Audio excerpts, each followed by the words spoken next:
man. We're great. We're great, man. It's good to hear from you, man. Are you awake? I am awake. I am excited. I am in the top 1% of society right now. I feel like I am the number one in the AP poll of life. So, how have your life changed since Tennessee has become the number one team in America? You're still in South Carolina. Has your day-to-day life changed since Tennessee is the best team in college basketball? It has. It has. The sun here in the upstate is shining a little brighter. Okay. The birds are chirping a little bit louder. People at work who are not Tennessee fans are a lot quieter. They look at me with a little more reverence. There's a little more respect in their voice. when they address nice. you? Mm-hmm, mm-hmm. Have you encountered any Georgia fans? I work with one Georgia fan, and then other than that, I avoid all lesser beings. Oh, man. Man. Georgia hate never stops. Never. 24/7, 365, brother. Well, day before yesterday, Tennessee played Vanderbilt, and Grant Williams puts up. Say it right. Huh? Oh, sorry. Say it right. My bad, man. Vanderbilt. There we go. Tennessee played Vanderbilt, beat Vanderbilt. Grant Williams had 43 points, perfect from the free throw line, 4 blocks, 8 rebounds. Just had a great game. And after the game, Rick Barnes and Bryce Drew, shared some words, and in a good way. Had a really cool moment for coaches. You normally don't see coaches spending that much time talking to each other after a game, but that was cool to see. And Grant Williams was waiting on Coach Bryce Drew to give him a handshake. Now, there was a handshake. But the video was awkward. What we saw was awkward because we normally see a coach, especially a guy like Grant Williams. It's not like he's a dirty player. I mean, he's a good player and he's a great young man. Normally, you see a coach make eye contact on the handshake, and that's at least what you've been taught by your elders, whether it's your dad, your uncle, your granddad, whatever. You've been taught that when you shake a man's hand, you look him in their eye. People looked at that video, man, and just went off on Bryce Drew, and it was weird looking. I was confused. It was awkward. So not 1 minute did I think that Bryce Drew tried to snub Grant Williams or be disrespectful, but I think he was just caught off guard by Grant waiting on him right there, and he didn't have enough time to look at him. So I've seen some Tennessee fans just really rip on Bryce Drew, but I'm cool, man. I've been a fan of his. It kind of hurt me that I knew he was going to Vanderbilt because I liked him as a player and as a coach before he got to Vanderbilt, and he did a good job against Tennessee. And Tennessee almost lost because I thought he did a really good job coaching. So, Seth, did you see the video? Yes. How did you feel about the video? First off, I'm going to give credit where credit's due.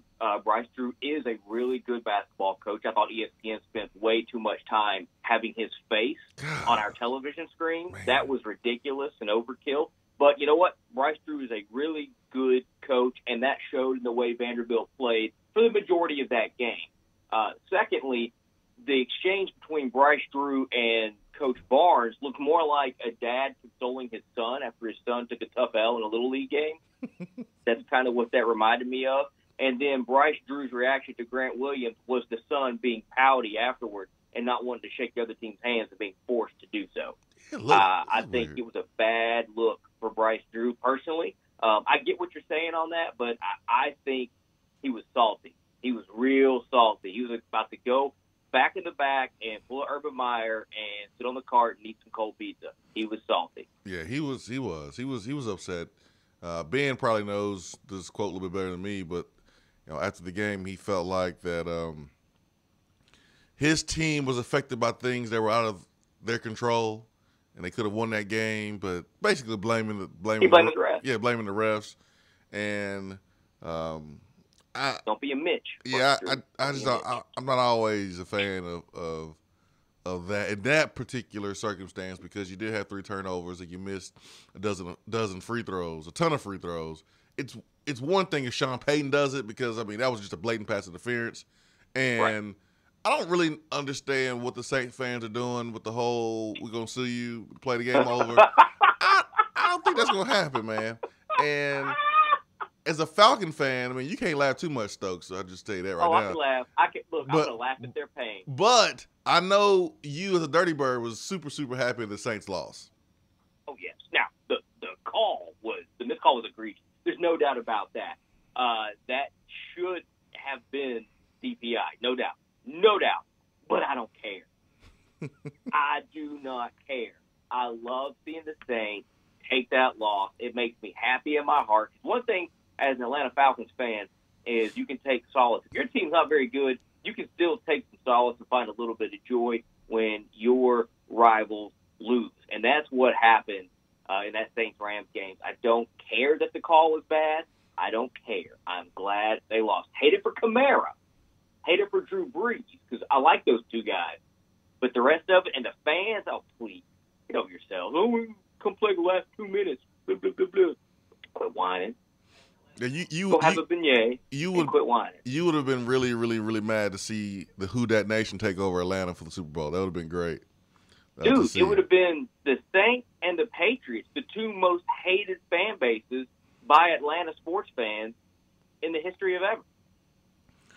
I wonder who Seth Stokes is rooting for in the Super Bowl. Oh, give me John Kelly and the Rams all day long, baby. You want to root for Tom Brady in them? Mm-mm. What about Cordell Patterson? Look, it's always slime season with Cordell Patterson, whatever that means. He tweets that or Instagrams that a lot, I'm happy that CP is going to be competing for a Super Bowl championship. But no. You mad at Tom Brady? Why are you mad at him for? Huh? I respect Tom Brady, but I can't stand the Patriots. I can't stand Bill Belichick. I hate all this. Who's 28-3, man? Come on, all the Patriots fans, the Patriots, all y'all kiss it. Still Rams. 865-255-03 B-Drive Waterproofing Hotline. The Lady Vols, they fought yesterday against the number 1 team in the country, Notre Dame, and they fought for 3 quarters, or 2.5 quarters. And in the third quarter, it started to slip away. Then the fourth quarter, it was ugly. 6 straight losses for Tennessee Volunteers, and then they are in danger of not making the tournament for the first time ever. Tennessee men's team, they play tomorrow against West Virginia. Another important weekend for Tennessee football recruiting. As we approach National Signing Day, we'll be at Dead End BBQ from 7 to 10 for the live show. Then we'll be hanging out until the doors close, kind of. Actually, we'll be there to about 3 or 4 o'clock. So we're going to close the club down. We're going to close it down. We're going to be popping bottles at the bar, baby. At Dead End BBQ. Popping bottles, yeah. We're going to buy a table, Stokes, like those NFL and NBA players. We're going to buy bottles at the bar, VIP area, Dead End BBQ. It's going to be roped off. We're going to have a person working the velvet rope, letting people into our area. That's right. We'll have a couch sitting there. We'll have a couch sitting there, kind of like on a Dave Chappelle skit where Rick James. We're gonna have a couch. We're gonna couch. We're gonna sit there right there on the couch. Murphy. Take my bag. Yeah, that's gonna be you. 865-255-03 B-Drive Waterproofing Hotline. It is Friday here in the Swain Event. Stay with us.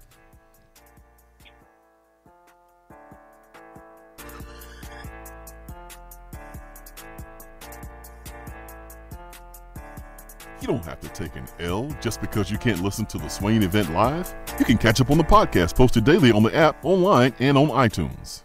Top 100 barbecue restaurant Dead End BBQ has a new slew of daily specials for the fall. Enjoy a different special meal every day, like the smokehouse stew, barbecue cheddar meatloaf, or the smoked turkey and dressing, which includes sliced smoked turkey and cornbread dressing paired with sautéed Brussels sprouts mashed potatoes, and a side of turkey gravy. While Dead End offers a different specialty meal each day, you can get their hillbilly chili every day. There is always something new at Dead End BBQ. Located off of Sutherland Avenue, Dead End BBQ. The fall flavor search is over.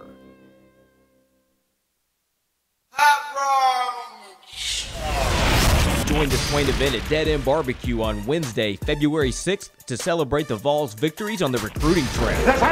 Enjoy a special barbecue breakfast and listen to Jason Swain and the guys break down each signee during the special edition of the Swain Event live from Dead End BBQ. They will be giving away t-shirts and other awesome items. Former players will be on hand as well as great guests. What better way to celebrate the 2019 signing class than enjoying some delicious barbecue and hanging out with the Swain Event? Spend National Signing Day with the Swain Event and Dead End BBQ. Do you want a custom-themed tumbler or bottle to show off your team spirit every day of the week? Well, look no further than Game Time Sidekicks. Every design has you, the fan, in mind. Their tumblers and bottles are double-walled, vacuum-insulated stainless steel, and their quality is second to none in the market. From stainless steel sippy cups to tumblers and sports bottles, Game Time Sidekicks offers something for the fan of all ages to rep their team with. They have many different logo options, so fans will have something they are proud to carry around all the time. Use promo code SWAIN at checkout to get 20% off of your entire purchase at GameTimeSidekicks.com. They also offer $5 flat rate shipping. Be sure to check out the Game Time Workshop on the website and customize your tumbler to make it one of a kind with things like your nickname, number, or initials. Game Time Sidekicks. Show your colors and carry your team.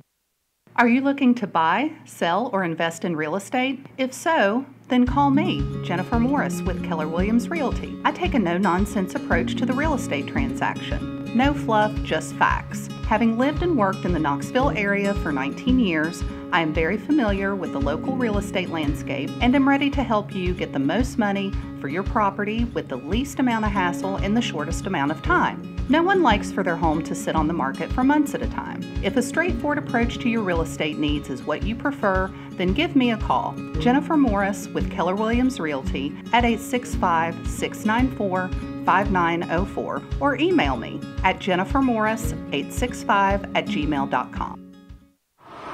You're driving home, flashing blue lights in your rearview mirror. You pull over, step out of your car, and the next thing you know, you're being arrested for driving under the influence. Now what do? We all should be responsible. But remember, just because you're arrested doesn't mean you're guilty.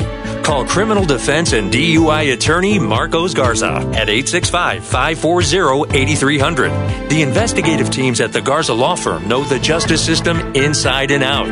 They utilize cutting-edge technologies and investigative methods to prepare your specific case. Before you plead guilty to any criminal charges, call criminal defense and DUI attorney Marcos Garza. Put his number in your phone right now, 865-540-8300, because you never know when you or a friend will need it. Don't say guilty. Say Garza. 865-540-8300. 865-540-8300 and GarzaLaw.com. You're listening to the Swain Event. And you know this, man.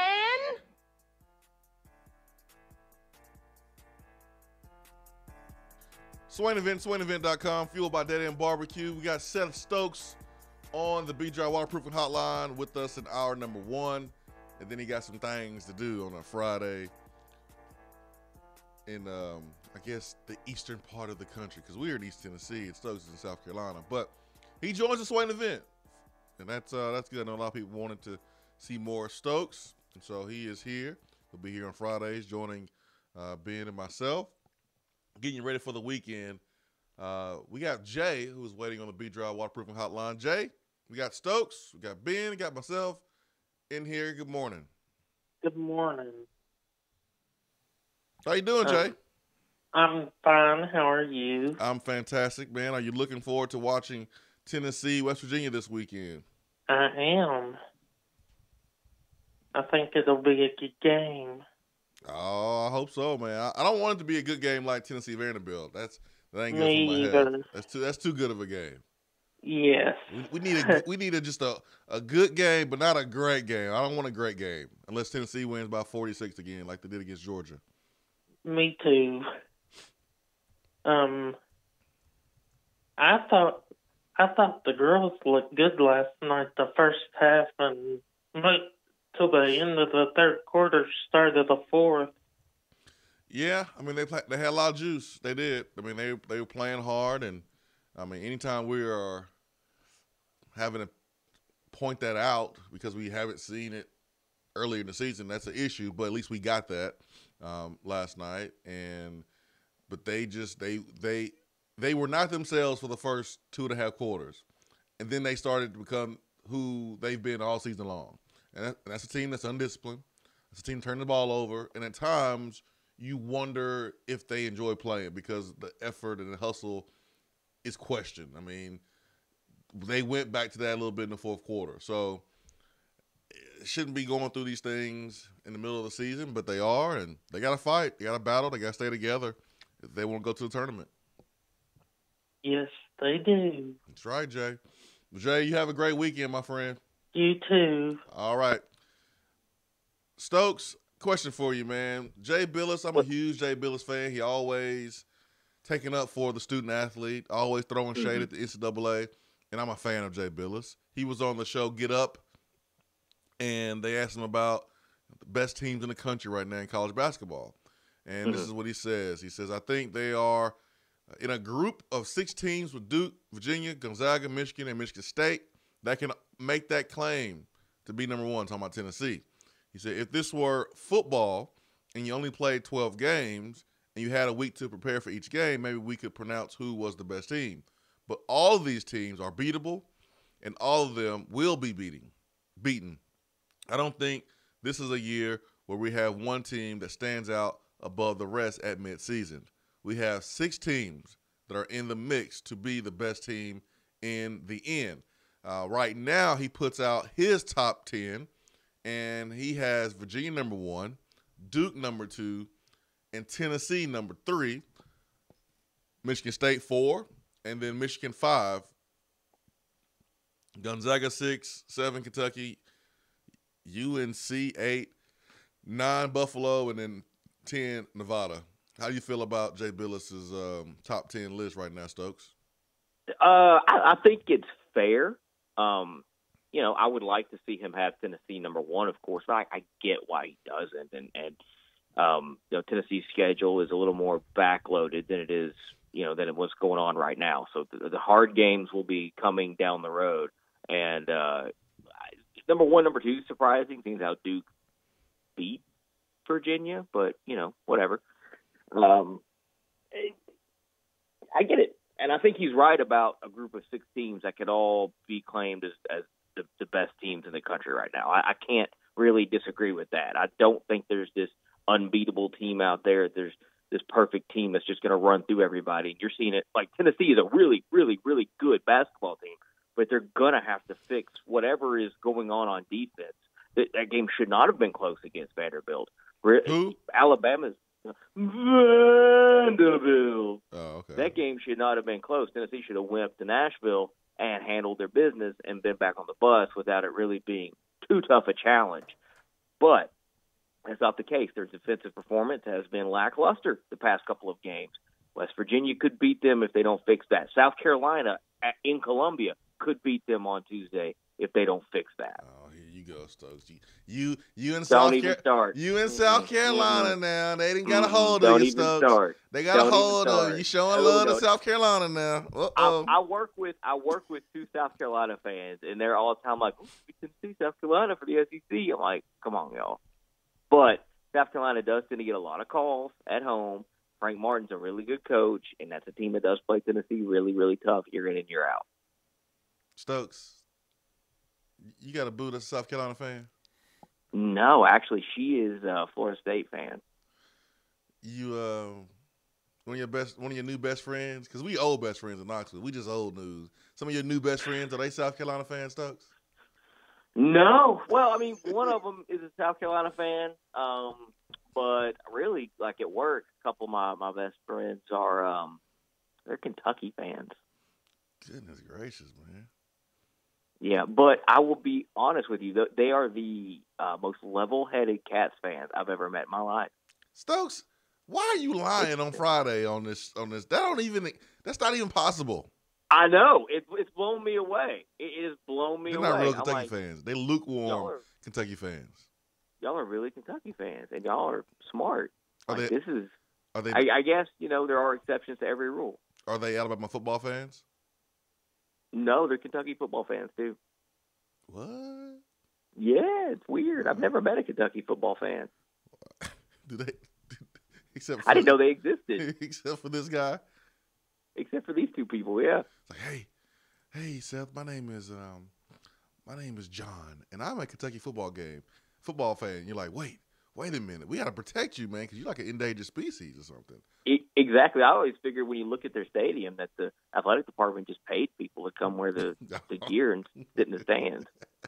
All right, Ben, what you think about this top 10 from Jay Billis? It has Virginia number 1, Duke 2, Tennessee 3. I don't think it's absurd. Obviously, I think right now Tennessee is the best overall basketball team in the country. I think Virginia and Duke, I think they have more potential than Tennessee because of some of the athletes that they have on their team, with Virginia having Kyle Guy and Ty Jerome, and then obviously we know all the superstars that Duke has. So I don't think it's absurd. Duke has superstars? Oh, yes. I don't know if you've heard, but Zion Williamson. Yeah. I believe actually Stokes is well aware of Mr. Zion. Oh, yeah. Yeah, because Stokes is he's from South Carolina now. So. Oh, my God. Here we go with this.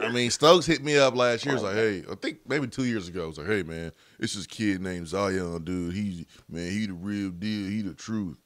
All I know is Stokes is a CFL now. He is. A what? A CFL. Yeah. What is a CFL? Nope, don't even say it. I know what you're going to say. Yeah. You are mistaken. It is 7:27, so the kiddies are going to school today, so Stokes, be careful. But I agree. I agree with the Ben. You are a CFL now. But you've always been that, though.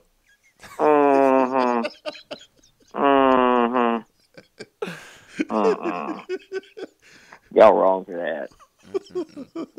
First time I met you, I was like, man, that dude's a CFL, man. Golly. we gonna get along great, because I'm one too, man. 865-250-503 B-Drive Waterproofing Hotline. Stokes, when you're doing radio here in Knoxville, your life was a whole lot better than it is now. Transferring was hard to do in college football. Okay, you had to basically kiss the ring of the coach if you want to leave. You had to beg him. You had to plead with him. You had to make a deal with him just to be able to transfer 3,000 miles away. Oh, you couldn't transfer down the road. Don't matter if it was out of conference or what. Don't matter. Now you can transfer even before you play a game. You can sign with a school and go in the transfer portal before you even play a game, before you even have your first practice, man. You can transfer. And when this rule was released, I was like, this is really good for the student athletes. This is great. No more Derek Dooley holding DeAnthony Arnett hostage or any other situation where a kid wanted to go back home to be with their family and a coach is telling them, no, you can't transfer to a school we're not going to play in 2,000 years. When this rule was passed, I thought it would be really hard to have gray area where you like it sometimes or, whatever. But I think I either really hate it or really like it. And I'm starting to hate it now. I'm starting to hate it because is there anyone not in the transfer portal? Is anyone wanting to play football this year? Because I don't think so. Because Austin Smith is now in the transfer portal. I do understand there's some cases, and you're not playing. You need a fresh start. Why sit on the bench somewhere when you can leave and play somewhere else? But I'm a part of me, man. A part of me is feeling like, man, these student athletes, they're taking the easy way out. That's the generation we're in. A lot of these kids coming up are they're a little soft and a little sensitive. And if they don't like something or they're not getting their way, they just want to leave. because they think it's going to be better somewhere else instead of showing some grit and determination and working really, really, really, really hard and see if they can see the field in a year. I get it. If you're an upperclassman and you're not playing and you want to go somewhere where you can play to finish out your college career, absolutely. Hop in that transfer portal, that mystic transfer portal that is the popular term these days. But these underclassmen, this what are y'all doing? Just stick it out for a little bit. You came to this school for a reason. I get it for Coach leaves, but you agreed to play football for this coach at this school for a reason. Figure out what that was and stick with it for a little bit and see if things don't work out for the better. Because trust me, there's good players everywhere you go. Everywhere you go. Just because you transfer doesn't mean you're going to get to play. Which setting you think is better? Like what?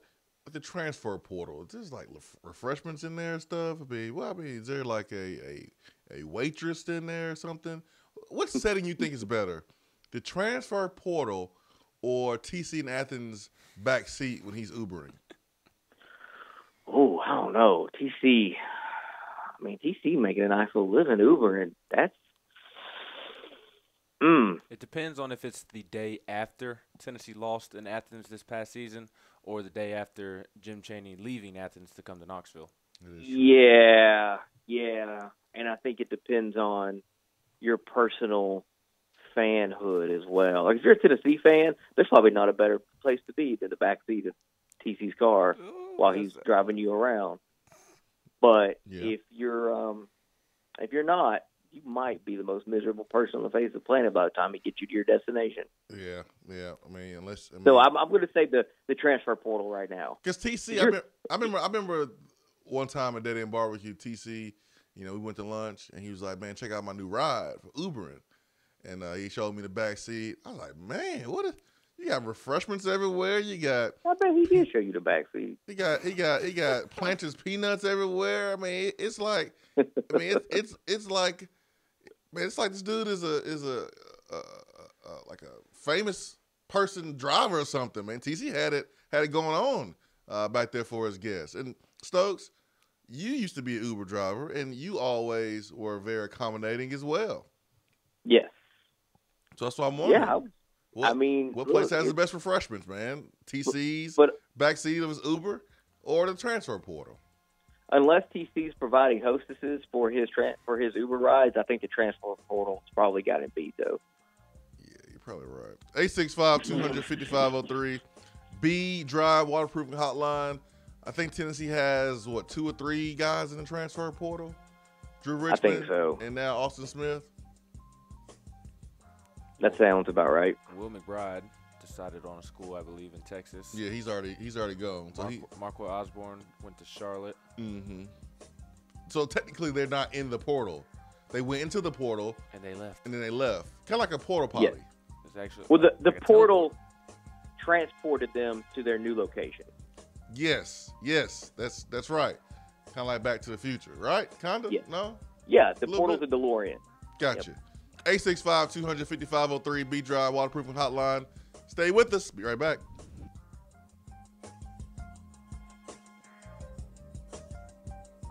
Hour 3 of the Swain Event is brought to you by the Low T Center and lowtcenter.com.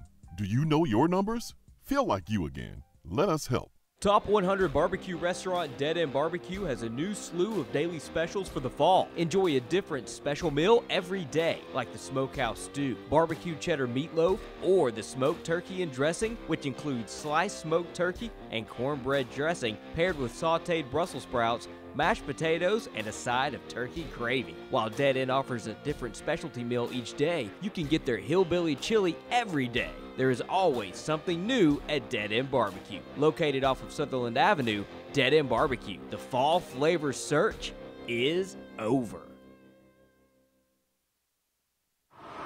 You're driving home, flashing blue lights in your rearview mirror. You pull over, step out of your car, and the next thing you know, you're being arrested for driving under the influence. Now what do?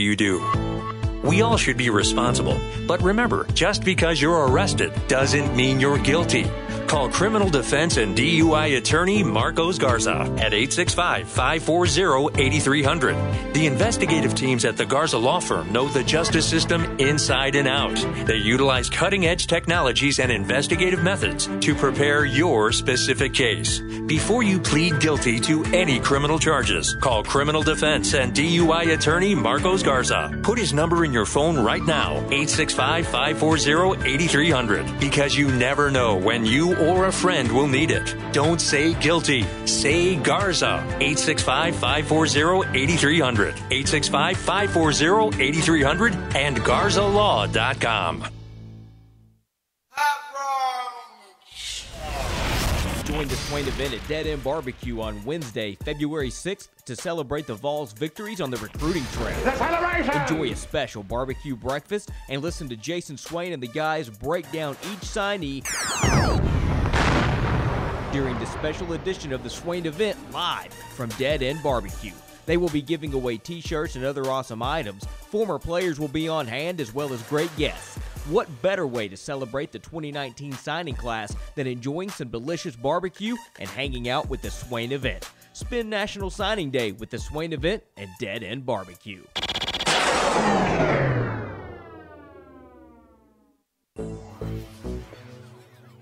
We have all made the mistake of dropping or breaking our smartphones. See? But did you know that you can have it repaired for a fraction of the cost that it takes to replace it? Well, you can, because iDrop is the area's leading mobile repair store, home of the 1 hour or less phone repair, 1 year parts warranty, and #1 customer service. Broken screens, cracked cameras, charging ports, batteries, you break it, we'll fix it.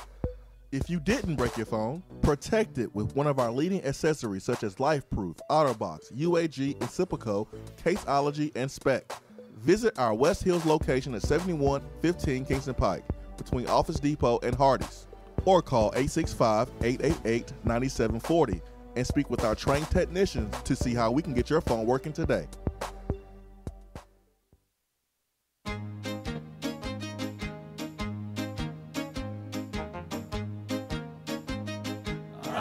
Goes your car insurance. Nobody likes surprises, so switch to Erie Rate Lock. Get a great rate that stays that way even after an accident, ticket, or inflation. In fact, it's locked until you change a car, driver, or your address.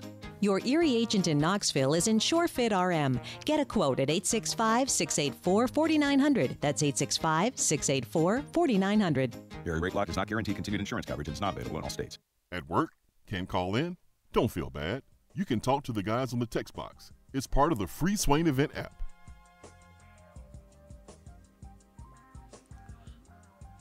So, last night, or this morning, I guess I was super nervous that Stokes was going to be on the show with us for an hour, and I was excited or had anxiety. I don't know. But I woke up about 2 o'clock.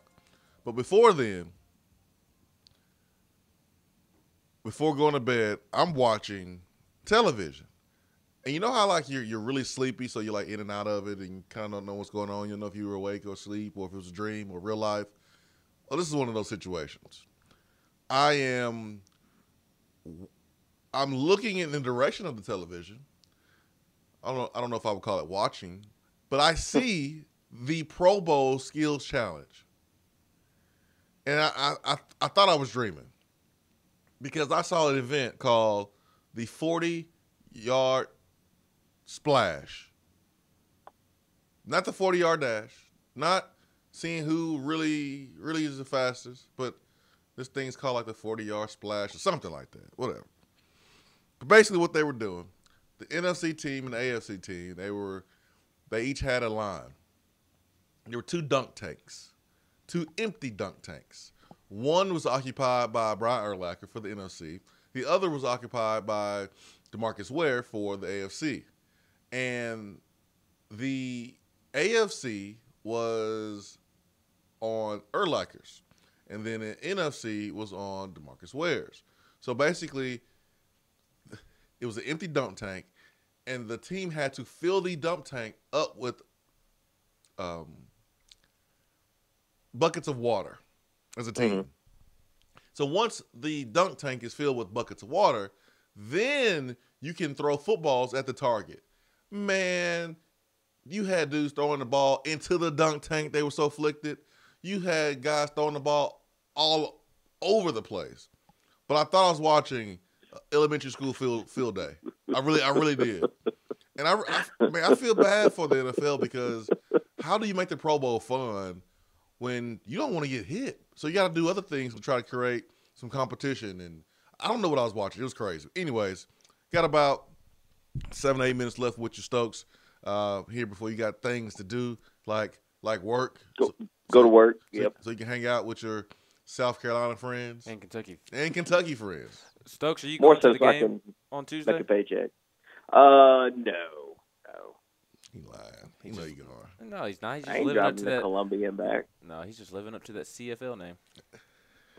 How far are you from Columbia? I want to say Columbia is like an hour and a half. Oh, that's a day trip. And it's an early tip. It's a 6:30 tip. Yeah, I haven't. I don't get off till after 5 usually, so I ain't going. We need, but we need you, Stokes. Admiral Schofield's been, he's been struggling a little bit. We need you to go put in a scouting report. Let us know what's going on, man. I will be yelling at the TV from the couch. No, because usually when Tennessee goes on the road, you have the fans that try to give Admiral Schofield crap. We need you to go to a game and go see how their student section treats their other players, so that way you can report back to Admiral so he's not caught off guard by the trash talk. So you have good games. Okay. So you're really important here, Stokes. You got to make it happen. I'm the inside man, right? You are the inside man. You like the white Denzel. I am the white Denzel. You like the white Denzel that also is shorter and a little bit more heavier than Justin Timberlake. Yes. Kind of. Correct. And being a Steph Curry. I'm sorry, did a balloon just go off in your house? I hope that was a balloon, Stokes. I hope that was a balloon. It's me laughing. He's the little bit lighter skinned Steph Curry. Yeah. I told Swain this after the show yesterday. And can't shoot as well. That is very true. I told Swain this after the show yesterday. I was at trivia here in Knoxville at a local restaurant, and I was with some friends, and unprovoked, just randomly, a girl that was sitting at the table said, "You know who you look like?" And she said, "Steph Curry." I didn't say a thing to get her to say that. Steph Curry had not been brought up. She just randomly said it. And I said, I wish our Swain Event family when you're walking around, when you're wearing a Steph Curry jersey to the bar, I think you better watch it now. Other girls talking to you, your fiance gonna get upset. That's all good. She was my buddy's girlfriend, so it's not like that. Oh, okay. Looking out for you, man. I appreciate the concern, though. I really do. Hey, absolutely. Don't want to mess up a happy home. Yeah. They pumping your head up, Ben. Don't let them pump your head up out here. That's what they doing, Stokes. That's what they doing, man. You have Ben walking up in the Under Armour store talking about, hey, y'all know why I'm here. I'm Steph Curry. Give me my discount. Give me my gear. I get free gear up in here. They'd be asking for the Curry ones. Hey, I'd rock some. You have Ben walking up in here, traveling to North Carolina, trying to go into the Davidson game, getting VIP service. Like, yeah. I don't pay admission. Yeah. I sit over here because I'm Steph Curry. I'm coming back. Y'all retired my number. But your ID says Ben McKee. Oh, that's the name I use. That's the alias. That was my fake from when I was in school. You have Ben showed up to HGT TV network over here talking about some. Hey, my wife got a show. I'm supposed to be on the set. Hey, I'll definitely hang out with Aisha. I'm supposed to be here. Hey. My wife has a show. She cooks for y'all. Let me get a plate. I'm gonna be honest with you. Let me get a plate. You walk up with a paper plate and aluminum foil, like in a barbecue. I'm taking it home. Let me get a plate, dog. Let me get a plate. I'm Steph Curry up in here. Let me get a plate. Get some macaroni and cheese up in here, some dressing. That's fantastic. See, they pumping Ben up over here, man. Right. That's the worst thing that could have happened to Ben, man. being told he's Steph Curry. Because we haven't heard much about that for a while. But I blame that girl. Golly, it wasn't just her. Everybody at the table agreed with her, too. There's 6 of them. Everybody was doing it. Oh, when drinks are flowing, vision gets blurry. You know, maybe if you squint real hard. They were imagining. Yeah. Oh, man. 865-255-03, B-Drive Waterproofing Hotline. Y'all, what's going on in Virginia Tech? I mean, listen. Did Butch Jones take over? Listen. Stokes, and this is a good day to have you on to bring this up. Virginia Tech fans, listen to me, because I know y'all close to us. Y'all ain't nothing but up the road. Battle of Bristol. You know, y'all was excited before the game. Really wasn't a lot of trash talk between Tennessee fans and Virginia Tech fans. We are alike in a lot of ways. And we apologize for the beatdown. We apologize. I mean, we even did it with Butch Jones as coach. We apologize. Y'all were just really sorry that day. And we're like a neighbor. We ain't allies because Tennessee we don't do that whole thing. But we're not enemies. So we kind of cool, Virginia Tech. And VT fans, listen to me. There's something going on. And don't deny it. Because we can tell you from experience, there's warning signs, okay? When all the rats are jumping ship. Yeah. Hey, if you have a former player and he is saying this doesn't look right, hey, try not to rip him and make him feel like that he's the enemy. Because hey, he's just trying to help. You know, that's his school. Okay, don't deny this. It doesn't look good, man. The quarterback's leaving. I think I saw 3 or 4 folks from Virginia Tech in the transfer portal. 9 people since last summer have transferred. And apparently Penn State has double-digit in the transfer portal. I mean, well, no one wants to play for James Franklin. Nobody wants to play for the Turtle. I mean, no. If you're not a new coach, if you're like a first-year coach, second-year coach, I understand people being in the transfer portal. But if you've been there more than 3 years, you shouldn't have double-digit players in the transfer portal. It's my opinion. I mean, when you look like Squidward, it's going to be hard to keep people. Who you calling there? You calling James Franklin Squidward? Mm-hmm. Yep. What if he was your coach, though? What if he was the coach of the Tennessee Volunteers? Would you call him Squidward?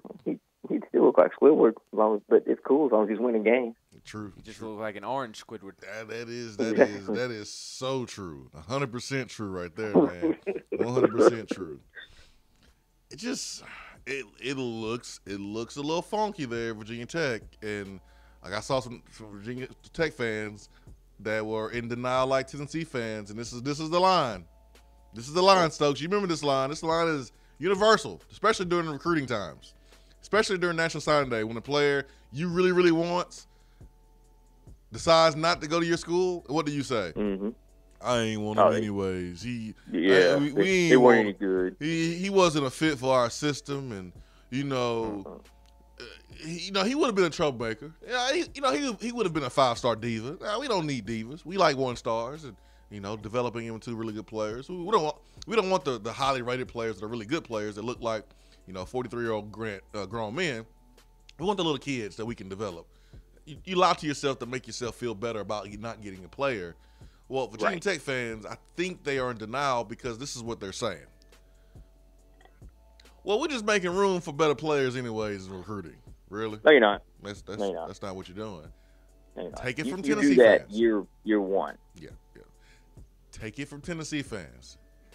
It looks weird, Stokes. It looks weird, man. There's an issue there. I don't know what it is, but something is off, and I cannot wait for whatever the problem is to be brought to light, because it will be. Yeah. It will absolutely be brought to light, and I am really curious about what's going on in Hokieville, because that's a weird look. It's weird, man. Are you giving us a live weather report today? No, it's pre-recorded into the system. I gotta hit the road, brother. Oh man, I thought you were gonna give us a nice Friday trash talking about West Virginia weather report because they beat us up in football and we have to return the favor on tomorrow. I tell you what, though, starting next Friday, I will. We can do the weather just a little bit earlier, and it will be live. All right, man. Have a good one, Stokes. Thank you, man. All right, y'all as well. Have a good one, man. Swain Event, fueled by Dead End BBQ. Hour 1 is brought to you by Hiller Plumbing, Heating, Cooling, and Electrical right here on the Swain Event, home of the true transparency pricing. That means you know exactly what you're paying for before you pay for it. Before you get your invoice of the total price, you know that this part costs this much, this service costs this much. No secrets, true transparency pricing. That is Happy Hiller on Twitter. And Hiller Plumbing, Heating, Cooling, and Electrical. Go to their website at happyhiller.com for more questions. Home of the true transparency pricing. Again, knowing the cost of your part before you pay for anything. Swain Event, be right back.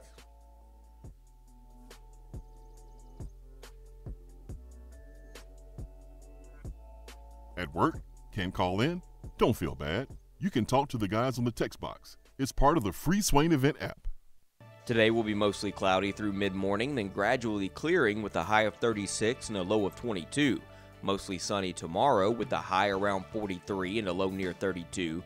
There is a 40% chance of precipitation on Sunday with a high in the mid-40s. Weather on the Swain Event is brought to you by Be Dry. If your basement is wet or cracked, Be Dry can help. BeDry.com.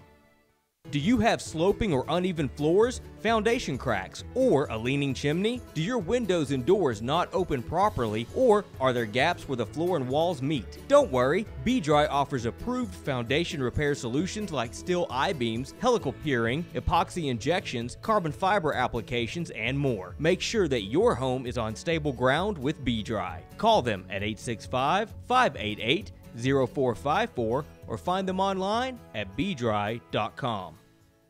When you see the happy face on our truck, you'll be smiling because you'll know that you're in love.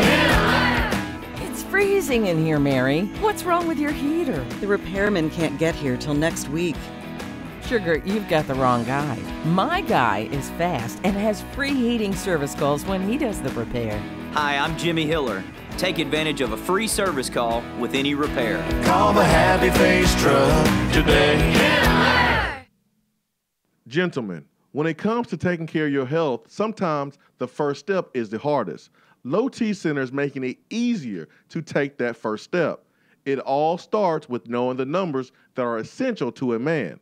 Testosterone levels, blood pressure, cholesterol, prostate, and thyroid. Low T Center makes it quick and easy to get all these levels checked and more.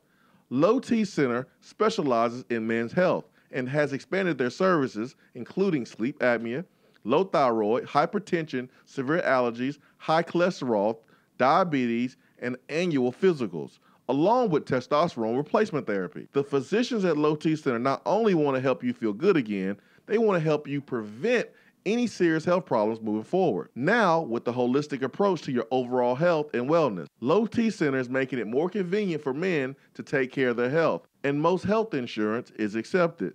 They'll even verify for you. Take the first step for your health and call 865-392-1388. That's 865-392-1388, or go to lowtcenter.com. Reinventing men's healthcare.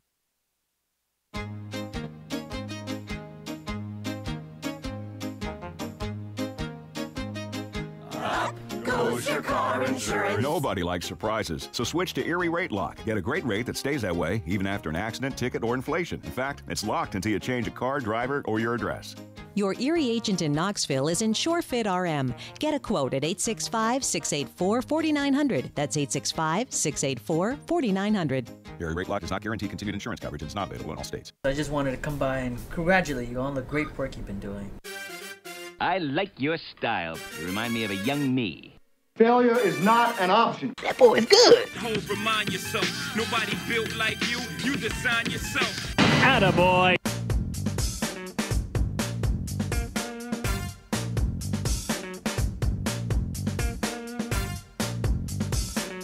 Swain Event, SwainEvent.com, fueled by Dead End BBQ, top 100 barbecue restaurant in America. Just a great day to go to Dead End for lunch, have yourself some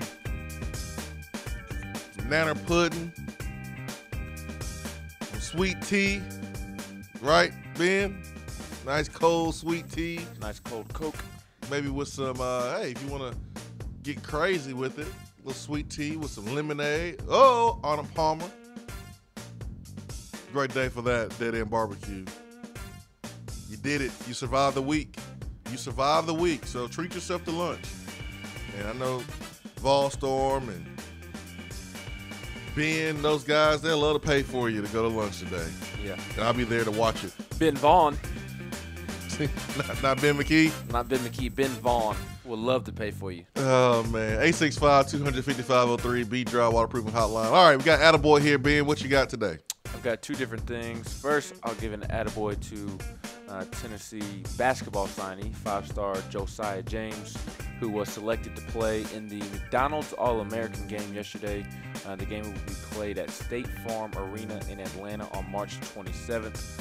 And the game, as everybody knows, consists of several 5-star players, and Josiah James is one of the 5 stars, and he will be playing on the West team.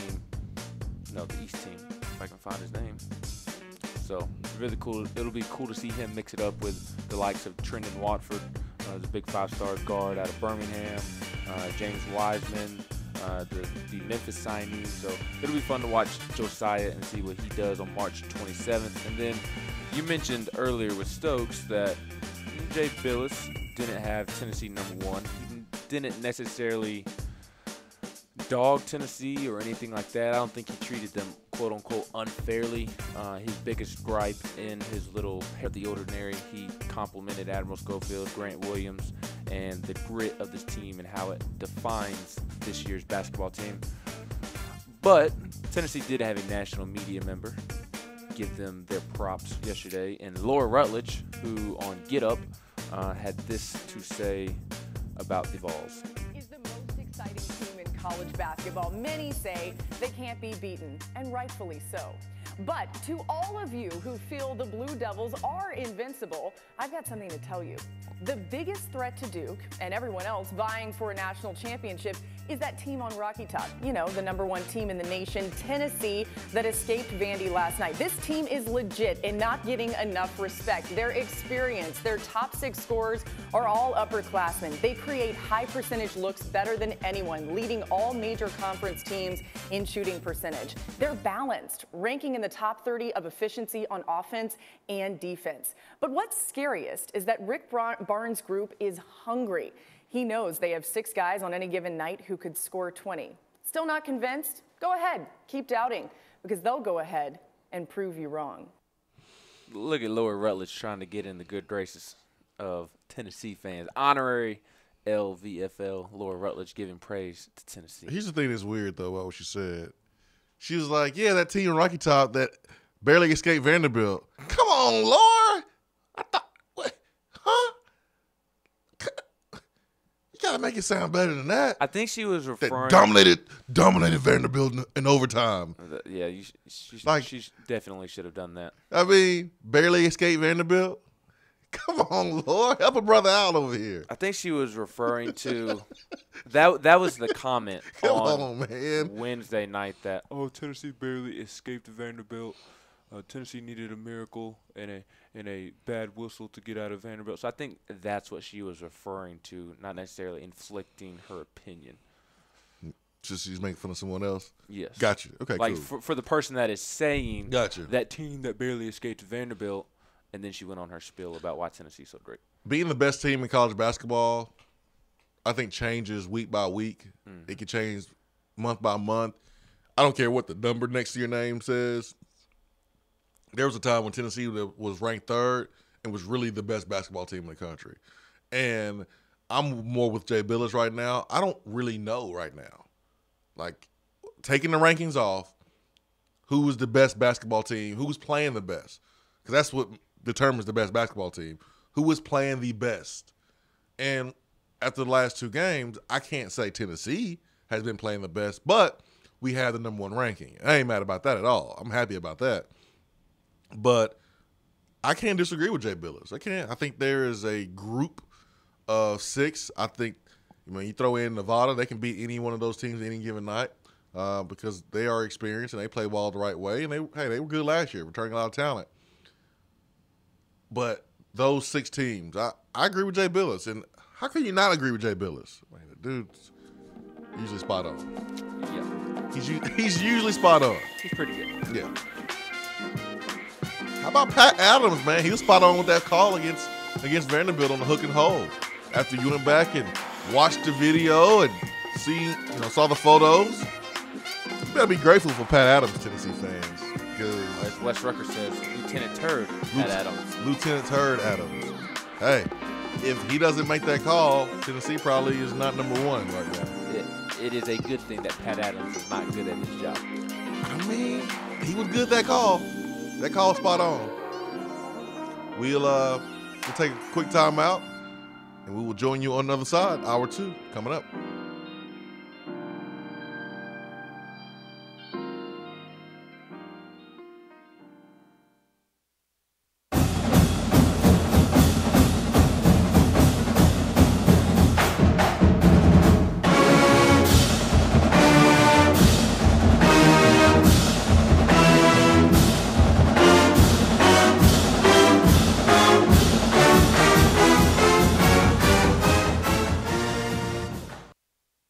Touchdown or turnover is up next on the Swain Event. We're here with Dr. Mike Carlson of Tennessee Regenerative Sports Medicine. If you have orthopedic injuries such as shoulder pain, knee pain, or instability, Achilles tendonitis, golfers, or tennis elbow, do what I did and give them a call. Yeah, Jason, we specialize in regenerative non-surgical orthopedics. So we treat damaged ligaments, tendons, and joints, including things like rotator cuff injuries, knee instability, elbow problems, as well as foot problems like plantar fasciitis, Achilles, things of that nature, by injecting with stem cells and what's called PRP, or platelet-rich plasma. And this form of treatment we do under ultrasound, so we know we have our target. And it also stimulates the body's own reparative process, and this allows for the healing of damaged tissue. And as you well know, I mean, numerous professional and collegiate athletes, guys like Steph Curry, Tiger Woods, and even yourself with your ankle injury, have been using this form of treatment for years.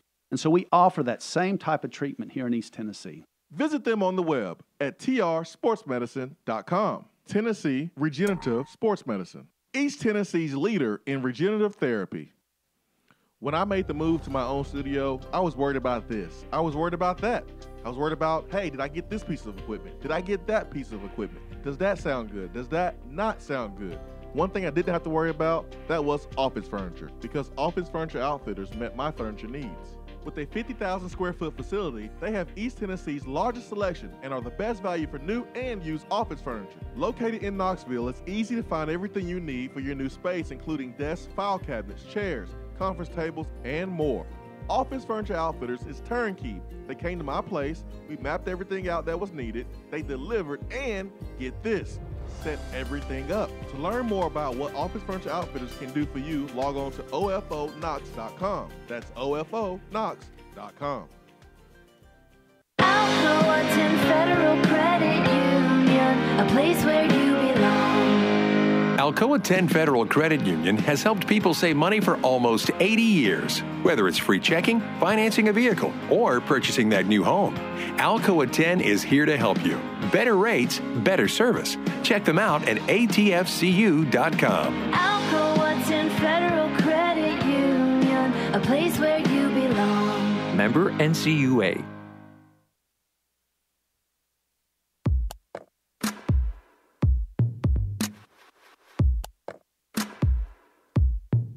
Touchdown or turnover is backed by Alcoa 10 Federal Credit Union, a place where you belong.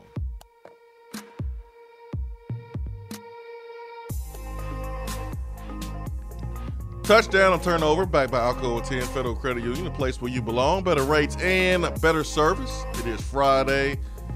I haven't been outside yet. Is it raining outside? Ben, was it raining this morning? Not when I was driving over here. It's not supposed to rain today. It's supposed to be sunshine. It's cold, though. There is one day next week. Let me get on my Seth Stokes weather app. On Tuesday, a low of 6. Huh? And I have a snowflake. A low of 6. The sun, apparently it's a high of 40, although this morning when I checked, It was a high of 33. Now it's up to 40. Six what? Low of 6 degrees on Tuesday, according to my phone.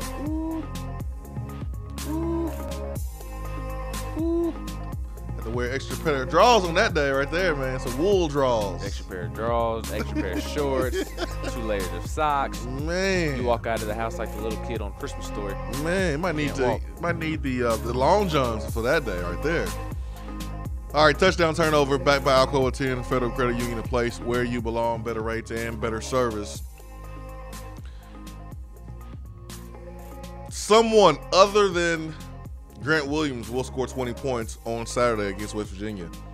Someone other than Grant Williams will go for 20 points against West Virginia tomorrow. And I asked that because literally Grant Williams put Tennessee on his back. And Jordan Bone was the only other player that was in double figures against Vanderbilt. Will we see a player other than Grant go for 20 points?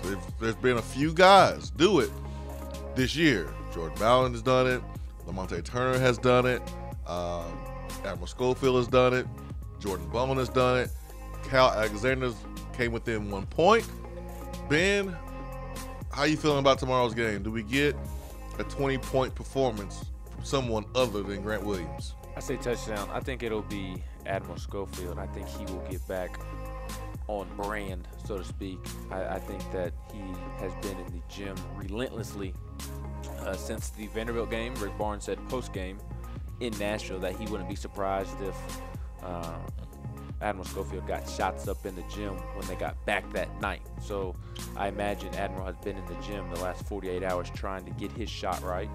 It's not for a lack of confidence as to why he is struggling. Like, you can look at Yves Pons. He's too wound up. He's nervous. That's why I believe he's taken a step back over the last couple of games.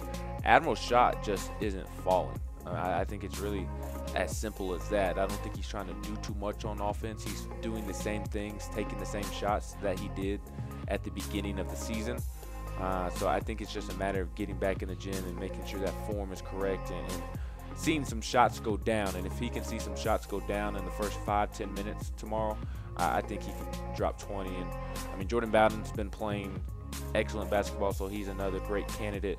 And I'll say this about the Vanderbilt game. I believe with 8-9 minutes left, he only had 5 shot attempts. And with the way he has been playing basketball in conference play, he can't have only 5 shot attempts with 8 or 9 minutes to go, especially when Admiral was struggling the way he is. And really, Lamonte hit 2 big threes in the first half as the shot clock expired to really kill Vanderbilt's momentum. But outside of those 2 threes, Lamonte wasn't necessarily feeling it, quote-unquote, from the field. So I could see Jordan Bowden go off. And I'll give you a sneaky one, Kyle Alexander. He's never scored 20 points in his life. He scored 19 against whoever the game was. Was Sanford? No, that's when Jordan Bone hit it. It was the Saturday. No, that was that Wake Forest? I think so. It was the last game before Christmas. I remember that because he was literally leaving the interview room to go get on a plane to fly home to Canada. So it might have been Wake Forest, but I don't even know how to say the kid's pronounce the kid's first name from West Virginia. But Kanate, the big-time shot blocker, Saagba, he is not playing because of injury, and West Virginia doesn't necessarily have a great presence in the post, and I could see Kyle Alexander potentially having a big game. So I'll say touchdown. I'm going to say touchdown too. I think this game is great for Jordan Bone to play up-tempo. You know, when West Virginia presses us, I don't anticipate Jordan Bone to be a one-man press breaker, but there's going to be some gaps in that defense. And with him penetrating and raising up there in the paint, something that TC and Athens pointed out yesterday, man, I think he's going in every time, man. He gets so much elevation on his jump shot, it's really hard to block it. Cal Alexander, I'm looking at his games. Let's see. I'm actually trying to look for that 19-point game. But I think it was here we go. It was Wake Forest. Yep. Right before Christmas. So both right. on December 22nd, he went for 19 points. And Kyle Alexander's a really good choice here because of him being able to finish around the basket on the press. When you break the press and you have Cal wide open, that can happen. And also, when you're playing against a team that plays zone, that's great also for Kyle Alexander to offensive rebound and put the ball up. So that's one of the hardest things to defend when a team is playing the zone is blocking out Kyle Alexander. That's tough to do because you are more responsible for a area rather than a man. When you're responsible for a man, shot goes up, you find them, you block them out, no problem. But zone, a lot of people looking at the ball hit the basket instead of looking at a man. It makes it easier for a guy like Kyle Alexander to hit the boards and offensive rebound. So I like Kyle Alexander as a pick. Yeah, and I can't wait to see Jordan Bone play tomorrow. I think with the way that West Virginia and Bob Huggins likes to press opposing teams, I think Jordan Bone could really make some money tomorrow because he's already played himself into an intriguing NBA prospect. He may not get drafted unless a team falls in love with him, but even if he doesn't get drafted, he is absolutely going to get at least a training camp deal of sorts to at least prove himself. And nobody has really talked about this, but Bone scored 14 points, had 2 rebounds, had 7 assists against Vanderbilt the other night, shot 50% from the field. But what was most impressive, he played 36 minutes and didn't commit a single turnover. 0 turnovers in 36 minutes. That is very impressive and why I think he is the best point guard in the country right now. He's maybe not – he doesn't have the most potential like a Trey Jones going on into the NBA. But when you look at what he's doing on offense, not turning the ball over, shooting the ball at a high clip from the perimeter, and getting into the post and really setting up Kyle Alexander for some easy baskets, he's playing unbelievable, and he's playing really well on defense. So tomorrow, if he can break the press and have a game where he turns it over 2 or 3 times or less, I think he could really earn some money because I would be surprised if Tennessee doesn't maybe have a turnover issue, not to the point where it prevents them from winning the basketball game, but it's just when a team presses you so much, just naturally you're going to have more turnovers than you normally have because Tennessee won't face a press like they have tomorrow, and they haven't faced the press like they will tomorrow. So I think Jordan Bone could make himself some money tomorrow with a good performance. Hey, there's been a lot of scouts watching this Tennessee basketball team, watching Grant, Admiral, and Kyle Alexander ease pawns as well with his athleticism. No reason why they shouldn't be watching Jordan Bone. And, hey, as long as you get an opportunity, that's all that matters. They came, Sean Payton came to watch someone else and discovered Alvin Kamara. So, doesn't matter. 865-255-03B, dry waterproofing hotline. The 33 scouts, I believe it was 33 in the 30s for the Vanderbilt game. Yeah. So that photo of Bryce Drew and Grant Williams shaking hands, is that photoshopped? I don't think it is. Looks a little weird. And one of the radio stations in Nashville reached out to Bryce Drew. Yeah, Brent Doherty, yes. 104.5 The Zone, 3-hour lunch. He reached out to him, and you might have a quote there. If you don't, I'll pull it up. I can pull it up real quick. But Bryce Drew essentially said that was not the case, that he would not have done that. I'm trying to get to the quote. Bryce Drew said, "I would never intentionally not shake a hand. I thought I did, or as I was talking, I was distracted. I would never not shake a hand. He is a great kid." I am going to take off my orange and white colored glasses for this one, and I am going to side with Bryce Drew. I don't think there was anything intentional right there. I don't think he was acting salty. I don't think he was acting like a little baby. He talked to Rick Barnes for a while because Rick Barnes was yesterday, or on Wednesday rather, was the most I've seen Rick Barnes praise an opposing coach all season. He was very complimentary of Bryce Drew and the basketball program at Vanderbilt, saying that Vanderbilt reminds him of Tennessee and Barnes' early stages of getting this going, where you have a bunch of young players that are emotionally invested And so I think Rick Barnes was expressing that to Bryce Drew after the game on the sideline, in the handshake line.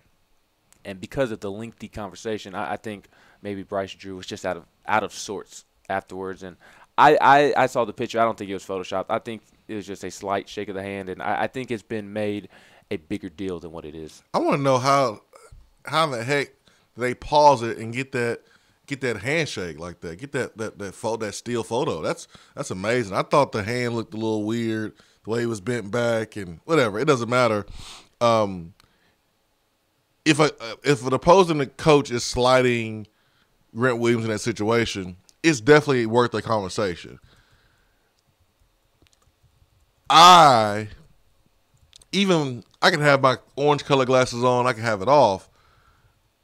I'm going to give Bryce Drew the benefit of the doubt, and I'm going to believe him because I have not seen any evidence of him being that way at all. At all. In the past, I'm a huge fan of his, and like I was sitting there with like 2 minutes to go, preparing myself to give him credit for beating Tennessee. I wasn't about to be mad about it and blame the refs or be salty. No, man, your team was defeated in the conference play. Your team had not won a conference game, and for you to take on Goliath and beat them at home with your best player hurt, a bunch of young players, I would have given Bryce Drew and Vanderbilt all the props in the world, and I still did that even when we won. I was preparing myself for that because of how great of a job Bryce Drew did with that team. But yeah, it was weird, man. It was weird. There was a lot of Vandy on Vol hate going on yesterday because of that exchange and because of the comments. But moving forward, we gotta get payback on West Virginia. Do y'all know what West Virginia did to us on the football field? They embarrassed us. I mean, Dana Holgerson should have been questioned for assault for what West Virginia did to Tennessee. And we were talking all that junk.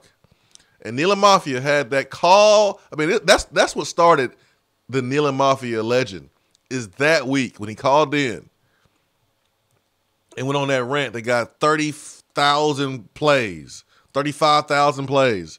So popular.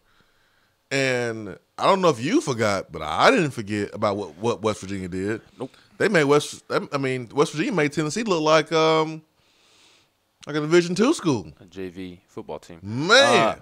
They also killed all of the hopes and dreams of every Tennessee fan everywhere.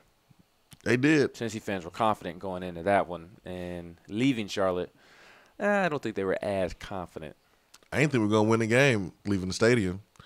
Oh, my gosh. We're going to lose the ETSU We're next going to week. lose every game. Randy Sanders is going to beat us. I was so mad after that game. Oh, I was so mad. I was mad during the game. I was mad from the first play when Jameer Johnson shifted the right way along the offensive line.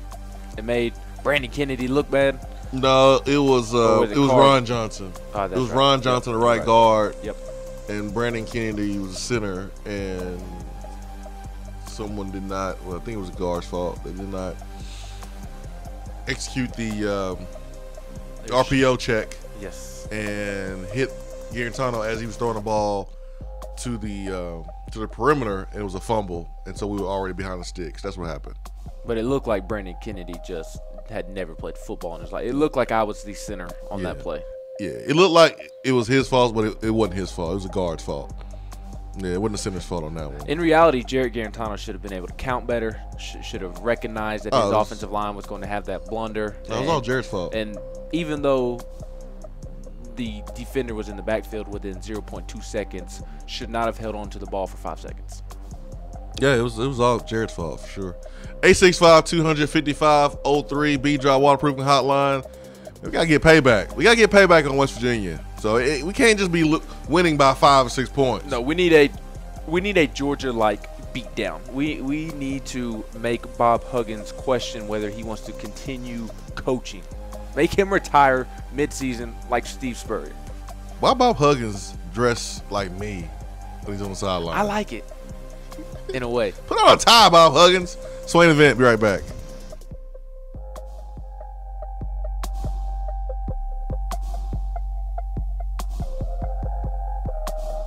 Top 100 barbecue restaurant Dead End BBQ has a new slew of daily specials for the fall. Enjoy a different special meal every day, like the smokehouse stew, barbecue cheddar meatloaf, or the smoked turkey and dressing, which includes sliced smoked turkey and cornbread dressing paired with sauteed Brussels sprouts, mashed potatoes, and a side of turkey gravy. While Dead End offers a different specialty meal each day, you can get their hillbilly chili every day. There is always something new at Dead End BBQ. Located off of Sutherland Avenue, Dead End BBQ. The fall flavor search is over.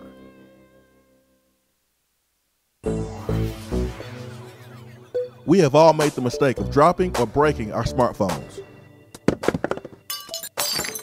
See? But did you know that you can have it repaired for a fraction of the cost that it takes to replace it? Well, you can, because iDrop is the area's leading mobile repair store, home of the 1 hour or less phone repair, 1 year parts warranty, and #1 customer service. Broken screens, cracked cameras, charging ports, batteries, you break it, we'll fix it. If you didn't break your phone, protect it with one of our leading accessories such as LifeProof, OtterBox, UAG, Incipico, Caseology, and Spec. Visit our West Hills location at 7115 Kingston Pike between Office Depot and Hardee's, or call 865-888-9740 and speak with our trained technicians to see how we can get your phone working today. JC's Tree and Landscaping Service specializes in quality tree work done at an affordable price. Trimming and removing trees are their specialty. They also offer other services like land clearing, stump grinding, crane services, and all of your basic landscaping needs for both commercial and residential. JC's will give you a free estimate and beat any written quote by a competitor to guarantee that you get the lowest price around. Don't risk your land with a fly-by-night service. JC's Tree and Landscaping is licensed and insured. Give them a call at 865-599-3799. Craving flavors that don't take hours in the kitchen?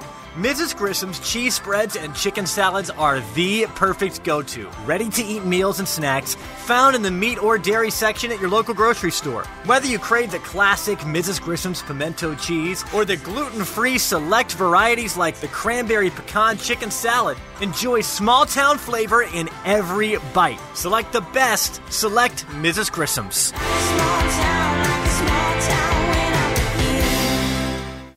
I'm Vince Moore, wide receiver, VFL 1991, and you're listening to the Swain Event.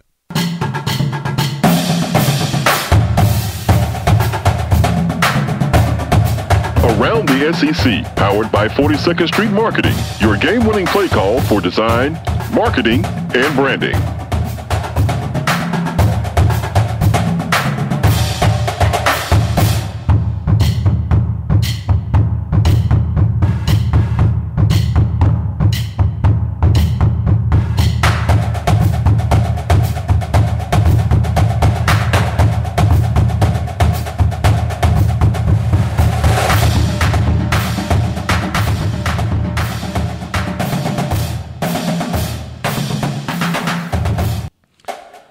All right, it's time for Around the SEC, where we highlight the top news and notes from other SEC programs. That is brought to you by 42nd Street.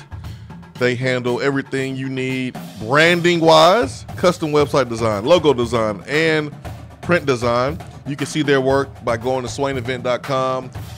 I am walking proof that 42nd Street does fantastic work.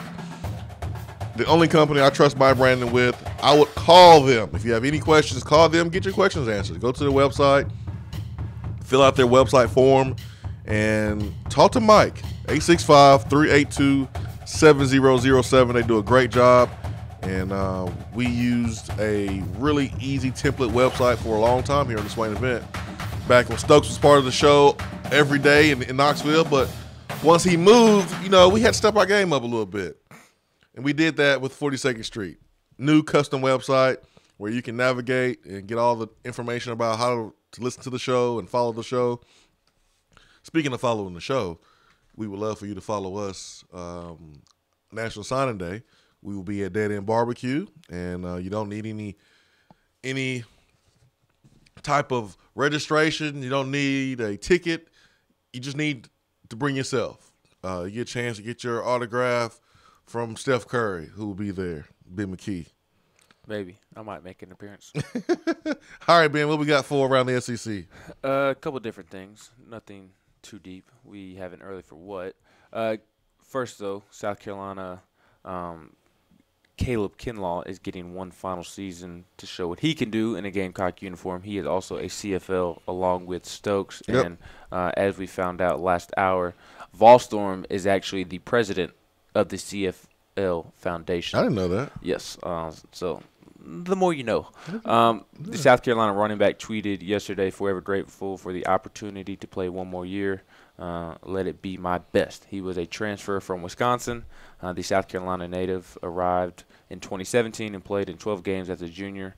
His 2018 season was lost due to injury and would have counted as his final season. So cool to see the NCAA allow him to play one more season.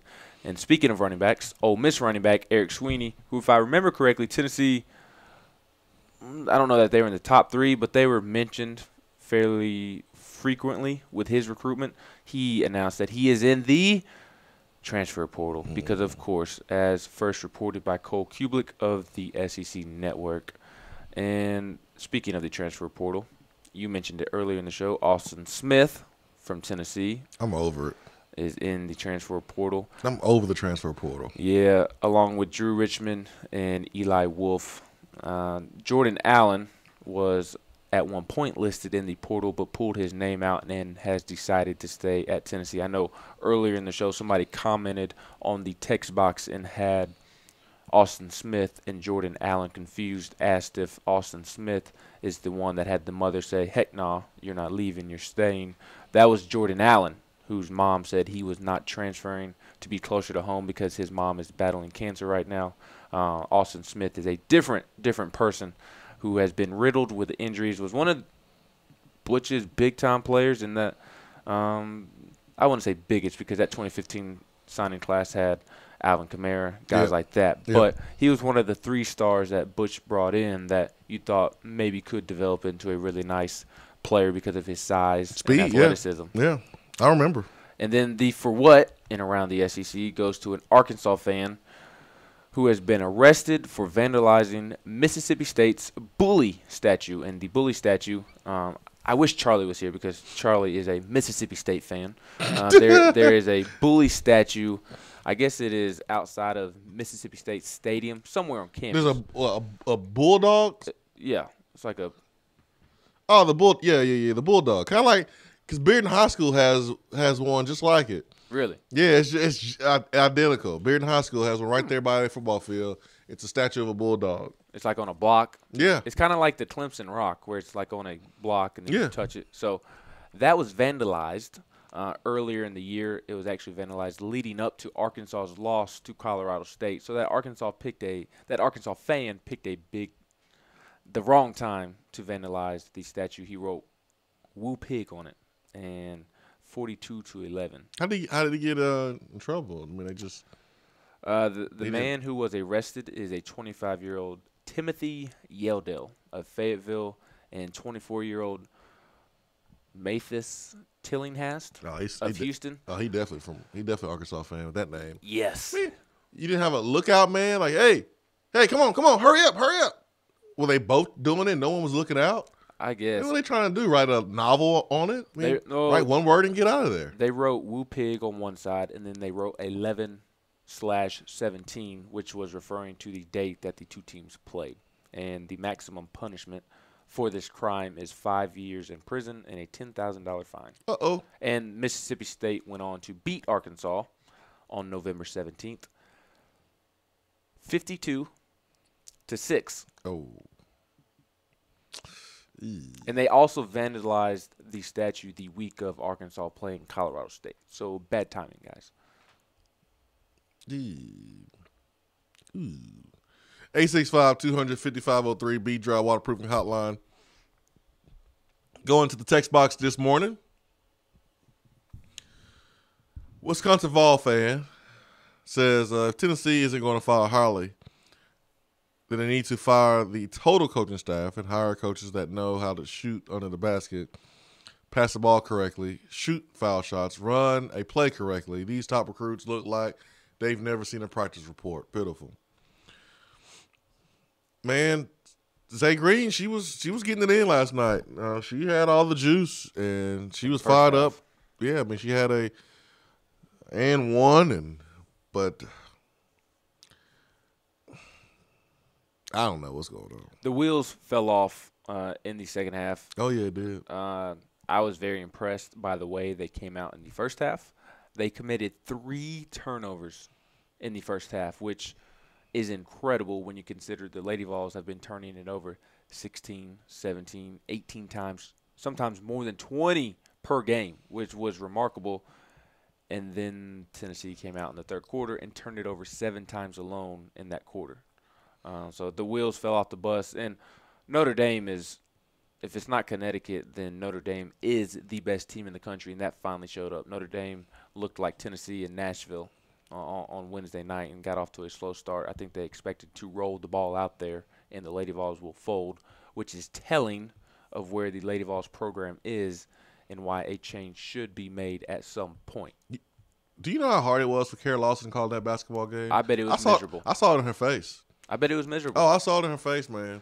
Did you mean to say future Lady Vols head coach Kara Lawson? No, I ain't saying that. I'm asking you this question not out of disrespect to Holly Warlick, but more because of Kara Lawson and her basketball mind. If Philip Fulmer decides to make a change, would you consider going after Kara Lawson? That's kind of like a Penny situation at Memphis. Man, I don't know, man. Penny was coaching. Penny had all the recruits kind of locked down in that city. So you knew if you hired Penny, you would get those players too to help kind of revitalize that Memphis basketball program. I think the same thing probably would happen with Kara Lawson because of how much respect she gets in basketball circles. That would be a really difficult situation. Hopefully, Holly Warlick kind of recommends that and steps down and say, "Hey, I think we should get Kara Lawson." I mean, that would be unreal because, again, like you said, just my respect level for Kara Lawson, and I hate that Holly is having the season that she's having. They've lost 6 in a row, and the commentators are really trying their best to be nice to Holly. I can tell. And after the game, the experts and the former coaches were kind of speaking on Tennessee basketball, and the gentleman that coached at Georgia a very long time, I forgot his name, but he was saying that what he was seeing out there was things that shouldn't be an issue midseason. That something's not really making sense there, and Holly is going to be talked about being replaced by Kara Lawson just because it's so easy. It's so easy to say. Just like bring back T. Martin or bring back Jay Graham or bring back Dale Jones or Bruce. Yeah, no, not Bruce, but a former player that's coaching somewhere. Or, hey, get Jason Witten in here to coach tight ends, or get Al Wilson to coach the linebackers. It's just really easy to say that. They need to win, man. They need this game big time against LSU on Sunday. I'm going to the game. I'm nervous, man. Future head coach of the Lady Vols, Jason Swain, will be in the building. No, I'm not. I mean, you talk about how Kara Lawson doesn't have the same AAU pedigree like Penny. But last time I checked, you're over here coaching some AAU ball. I'm 0-0, man. 0-0 as a coach. Man. That was tough. It's tough watching our Lady Vols play like they're playing and losing. It's tough, man. Especially during We Back Pat week and when there's a home game. It's tough to watch Tennessee lose and then they play in the Summit. It's tough. It's just a tough situation. And, again, I don't envy Coach Fulmer's job at all, but we'll see what happens, man. Hopefully they make the right decision at the end of the season. 865-200-5503, B-Dry Waterproofing Hotline. We will get to that hotline. Also, we will go to the text box on a Friday morning here on the Swain Event. At work? Can't call in? Don't feel bad. You can talk to the guys on the text box. It's part of the free Swain Event app. Today will be mostly cloudy through mid-morning, then gradually clearing with a high of 36 and a low of 22. Mostly sunny tomorrow with a high around 43 and a low near 32. There is a 40% chance of precipitation on Sunday with a high in the mid-40s. Weather on the Swain Event is brought to you by Be Dry. If your basement is wet or cracked, Be Dry can help. BeDry.com. Do you have sloping or uneven floors, foundation cracks, or a leaning chimney? Do your windows and doors not open properly, or are there gaps where the floor and walls meet? Don't worry, B-Dry offers approved foundation repair solutions like steel I-beams, helical piering, epoxy injections, carbon fiber applications, and more. Make sure that your home is on stable ground with B-Dry. Call them at 865-588-0454 or find them online at BeDry.com. When you see the happy face on our truck, you'll be smiling cause you'll know that you're in love. It's freezing in here, Mary. What's wrong with your heater? The repairman can't get here till next week. Sugar, you've got the wrong guy. My guy is fast and has free heating service calls when he does the repair. Hi, I'm Jimmy Hiller. Take advantage of a free service call with any repair. Call the Happy Face Truck today. Gentlemen, when it comes to taking care of your health, sometimes the first step is the hardest. Low T Center is making it easier to take that first step. It all starts with knowing the numbers that are essential to a man. Testosterone levels, blood pressure, cholesterol, prostate, and thyroid. Low T Center makes it quick and easy to get all these levels checked and more. Low T Center specializes in men's health and has expanded their services, including sleep apnea, low thyroid, hypertension, severe allergies, high cholesterol, diabetes, and annual physicals, along with testosterone replacement therapy. The physicians at Low T Center not only want to help you feel good again, they want to help you prevent any serious health problems moving forward. Now, with the holistic approach to your overall health and wellness, Low T Center is making it more convenient for men to take care of their health, and most health insurance is accepted. They'll even verify for you. Take the first step for your health and call 865-392-1388. That's 865-392-1388 or go to lowtcenter.com. Reinventing men's healthcare.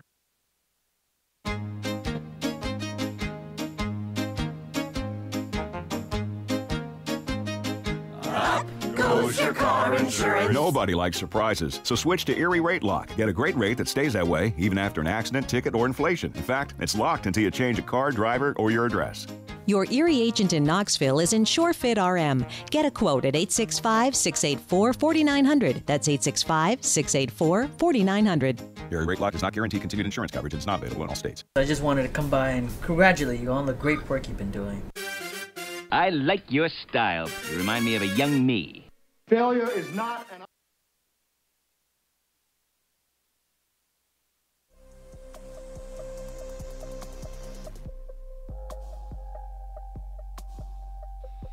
Going to the B Dry Waterproofing Hotline, we got Zach and then Cam and then Volstorm. Zach, good morning.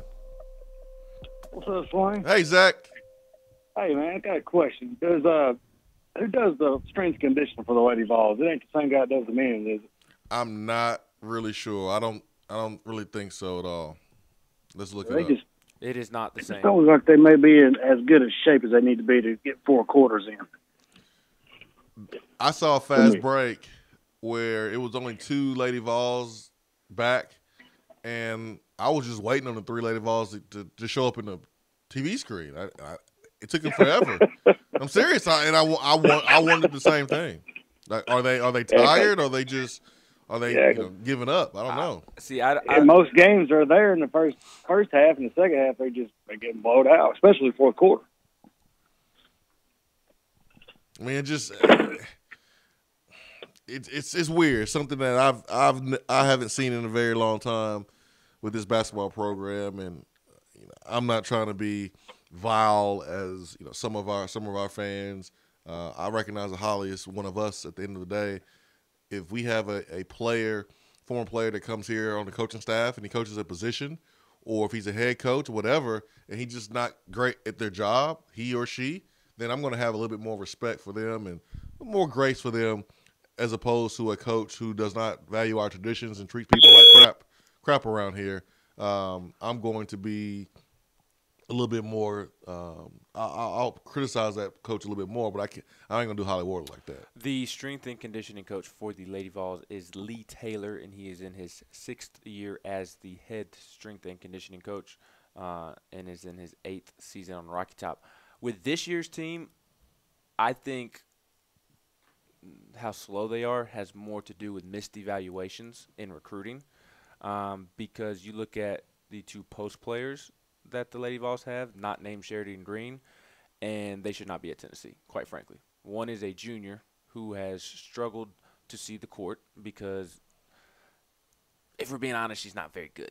And the other one has struggled with conditioning on her part and her maintaining motivation. So, and that was a problem that was shown in high school too. So I do believe these shortcomings were misevaluations in recruiting, which is why, even though Mimi Jackson was out last night, senior guard, who is capable of dropping 20 points and lighting it up from the three-point line, Lady Vols just, man for man, just were not on the same level as Notre Dame, which is pretty remarkable that they led at halftime regardless. It's just a bad situation overall. Yeah. Let's get to let's see here. I think we have Cam in Florida. Cam, good morning. Hey, how's it going? Hey, great. How are you? Doing pretty good. I'm enjoying this 70 degrees morning down here in Florida right now. Why are you doing that, man? Why are you doing that? I mean, why would you call in and just make us feel bad about our life, man? Why would you do that? You're supposed to be the light. You're supposed to be the light in our life, man, not the darkness. Now we all sad. It's 70 degrees, but I'm surrounded by hurricanes, Seminole, and Gators, man. So give and take. You can stay down there. Yeah, I would rather be here, 29 degrees, partly cloudy, here in East Tennessee, man. Okay. Yeah, so I can't remember if it was yesterday or the day before. It seemed like I seen one of the strength and conditioning photos, and it was, I believe it was saying that Trey Smith was working out with, doing the strength and conditioning. So I'm not a doctor, but that has to be a good sign. If he can do that, maybe he could, have potentially get back to playing ball. Yeah, that would be the ideal situation for Trey Smith to return. But, I mean, he set out last spring and set out a lot of the summer to make sure that he could be healthy enough to play football when it came time to play the game the way it's supposed to be played, with pads and hitting. And then he was a little rusty during the season because of that. And then he had to stop playing because of the same situation with the blood clot around the lungs. If we're him, are we playing? I mean, obviously not. That's tough, man. I can only hope. It gets my hopes up every time I see him doing something like that. I'm like, oh, he's back. Yeah, I know it, man. I want him back because he's a great young man and a great football player. He represents Tennessee as best as like a Josh Dobbs. I mean, he represents Tennessee so well. But, man, I don't want him to risk his life for this game. I mean, he got a long life to live. And so I'm nervous. I mean, I hope they make the right decision if he does play, but I'm not really counting on it. Like, for me, I had told myself he's not playing anymore. Yeah. Well, one last thing, and I'll get off here. I was going to ask, do you think they have snacks inside the transfer portal? Yes, I think they do, man. I think it is VIP. I really do, man. Just like TC and Athens Uber ride. I think it is very, very, very plush there. I think they have big screens and snacks. I think they have Capri Suns. Capri Suns, yeah. Orange peels like you're back in Little League, since these kids want to transfer at every crack of the back that they get. Yeah. Orange peels, Gushers. I mean, the Gushers were my favorite post-game snack. I'm sure they have it all laid out in transfer portal. You see all these schools that have a recording studio, the new facilities. a waterfall, barbershop, all these Putt-putt. things. Yeah, all these things you're seeing around college football. I'm pretty sure the transfer portal is lit. Very, very lit. That's right. I said it. Lit, because I'm young now. The litness is great in the transfer portal. That is correct. Let's go to Vol Storm. Vol Storm, good morning. You know, even though tickets are not required for the signing day spectacular at Dead End BBQ, TC in Athens will be selling tickets outside of Dead End BBQ for $10 a pop. And I will know nothing about this, and he will pretend like he's doing us a favor and pay for our lunch. Mm-hmm. Yeah, don't worry. Yeah. I got your lunch. TC, where you get all those 10s from? Don't worry about that. Don't worry about that. I had a big long Uber coming up here. And then someone's gonna walk up and go, "Hey, TC, man, sorry, I didn't pay you at the door. Here's your $10." And we're gonna be like, "What? Wait, huh? You charging for this event, TC? This is a free event." TC got bills to pay. Exactly. You know, it was a rough performance last night from the Lady Vols, kind of like Ben's performance today on the show. Whoa, Ben. He brought the heat. Calling me and Seth CFLs. This is coming from a Vandy fan with a black and gold crying towel in his living room. Oh, Ben, are you going Steph Curry? What? You just gonna take the high road? I'm not finished. Uh-oh. I'm not finished. Excuse me. He walks around telling everybody he looks like Steph Curry. If Steph Curry were maybe 16 and Caucasian. Ben still hasn't figured out yet that women lie. You're going to have a rough marriage, son. Yeah. Well, yeah, they do tell you things that. Well, when you're with the right woman, that woman does not lie, Vol Storm. Did she disagree with the whole Steph Curry thing? She's the one that started it. There you go. I'm gonna pray for you because it's gonna be rough for you, son. A good one. The only thing worse than my performance on the show today was your phone call today, Vol Storm.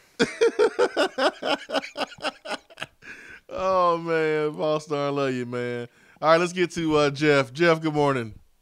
Hey man, great show as always, guys. Thank you. Hey. Man, I tell you, y'all owe me some armor all right. When I heard CFL brought up, I just lost it. Who's that? Say that again. When Ben brought up CFL. Oh man, yeah, I know it. Stuff right there. Hey, let me ask you a question. I was blessed with the opportunity to play a couple years of college basketball, and after that, I coached in high school here in the state. And watching the Lady Vols last night, does it look to you like? I get we recruit at a high level, right? Mm-hmm. But does it look to me? It seems like we have 4 or 5 of the same player on the court. You know, you watch UConn or you watch Notre Dame. They've got a very good floor general on the point guard. They've always got a big girl, and they've got somebody who can shoot the lights out. And we don't have that now. Back in our heyday, you know, you had a Kelly Jolly at point. You had a Candace Parker, and so you had a team. It seems like we're getting maybe the 4 or 5 best players that are athletes, and it shows when they play one-on-one and have trouble scoring. Just wondering what your thoughts were on that. Man, you know what? Now that you bring that up, I see what you're talking about.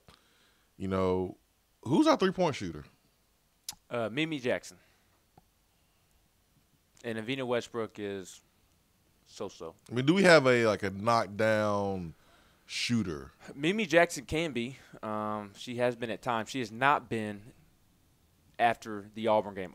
I believe she dropped a 30-piece and hit several three-pointers. But since that game, and she was out last night with injury, but she was not feeling it from the floor. Very cold. I mean, she's capable of dropping 30 on you. Like I said, she had a big game against Texas earlier in the season when the Lady Vols upset Texas, and she had a big game against Auburn, had some big games against some lower schools. But she's the only dead-eye shooter, and really she's not all that consistent. I remember, like, when I was in school, there was your Sydney Spencers. Shout out to Hoover High School there in Birmingham, Sydney. She could shoot the ball. You had Shayna Zolman, who was a knockdown shooter. Brittany Jackson was a knockdown shooter. They've always had that knockdown shooter. They haven't had that in a while, man. They haven't. And I will say they were supposed to have that this year with Lou Brown, who is a graduate transfer from Washington State. She is a noted three-point shooter that can spot up in the corner and knock down some shots. But she tore her ACL before the season, and obviously she's out for the entire season. So the Lady Vols were set back with that injury. But I know I've told you off air 1,000 times. I know I've mentioned it on air at least a couple. Holly Warlick deserves as much crap for the way she has mishandled the roster as the on-court coaching, because she has completely mishandled this roster with the way Jordan Reynolds, a former guard who would be a junior or a senior by now, transferred. Tia Cooper would be a veteran guard by now. She transferred to South Carolina. The whole Diamond to Shield situation, you should have gotten an extra year out of her last season. And as a result, you're playing 4 freshmen and 1 sophomore last night at one point against the #1 team in the country who had 4 seniors and a redshirt junior on the court.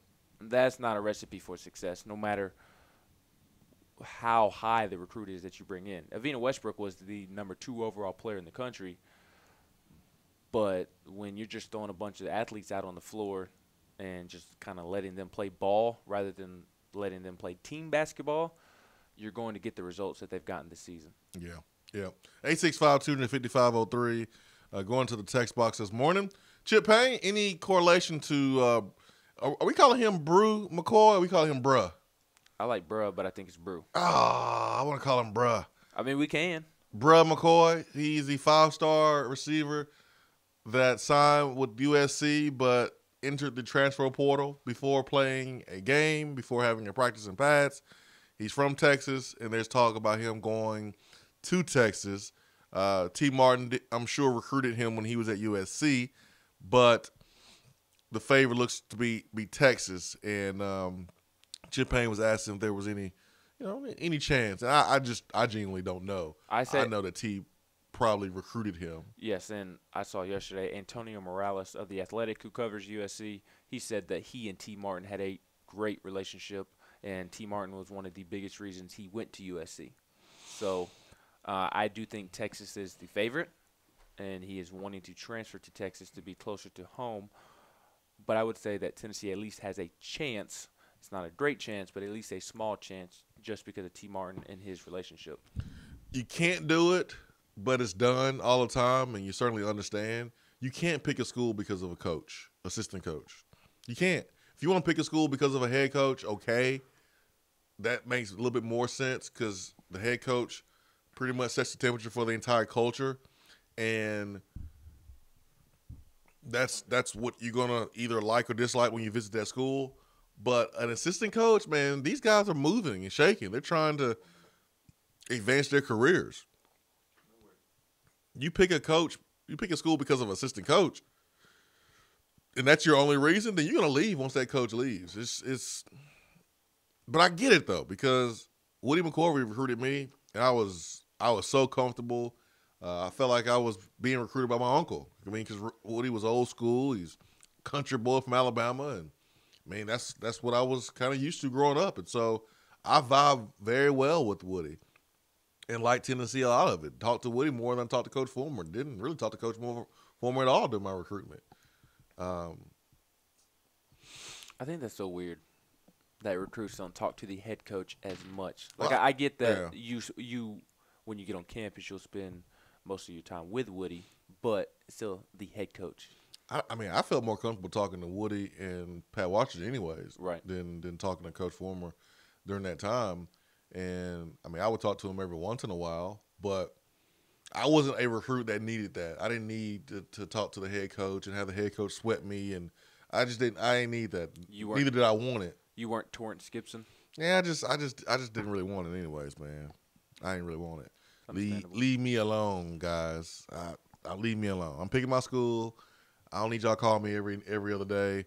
I don't need all that. So, yeah, that's probably why I didn't talk to Coach Foreman as much. But we'll see what happened to old Bruh McCoy. I'm calling him Bruh. That's a great name. I like Bruh. Why is Texas – they've become the wide receiver U of wide receiver names because they had Lil Jordan Humphrey.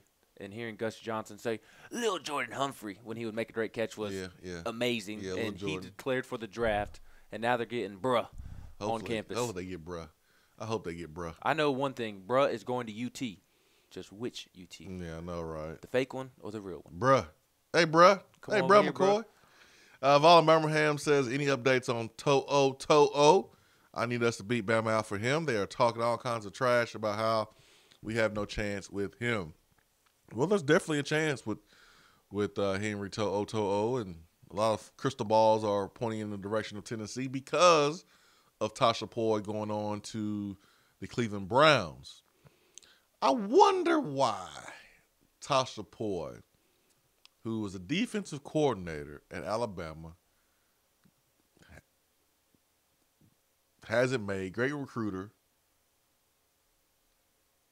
left college to go be just a position coach in the NFL. That's a little weird to me. A little smart, in my opinion, because he has this reputation that he is only a recruiter. And if I'm him, I would want to go to the NFL and prove my worth as a coach as well. When he has – I know what you're hinting at, but listening to folks around the Bama program, he wanted to get out. At least this is what they're spinning. If it is other reasons like you're hinting at, the spin zone is that he wants to get to the NFL to where obviously he doesn't have to recruit and he can prove that he is a good X's and O's coach. Alabama, they don't fire coaches, so you don't know who's been fired and who's just went on and found another job. The only guy who's been really fired is Lane Kiffin when that happened. But, okay.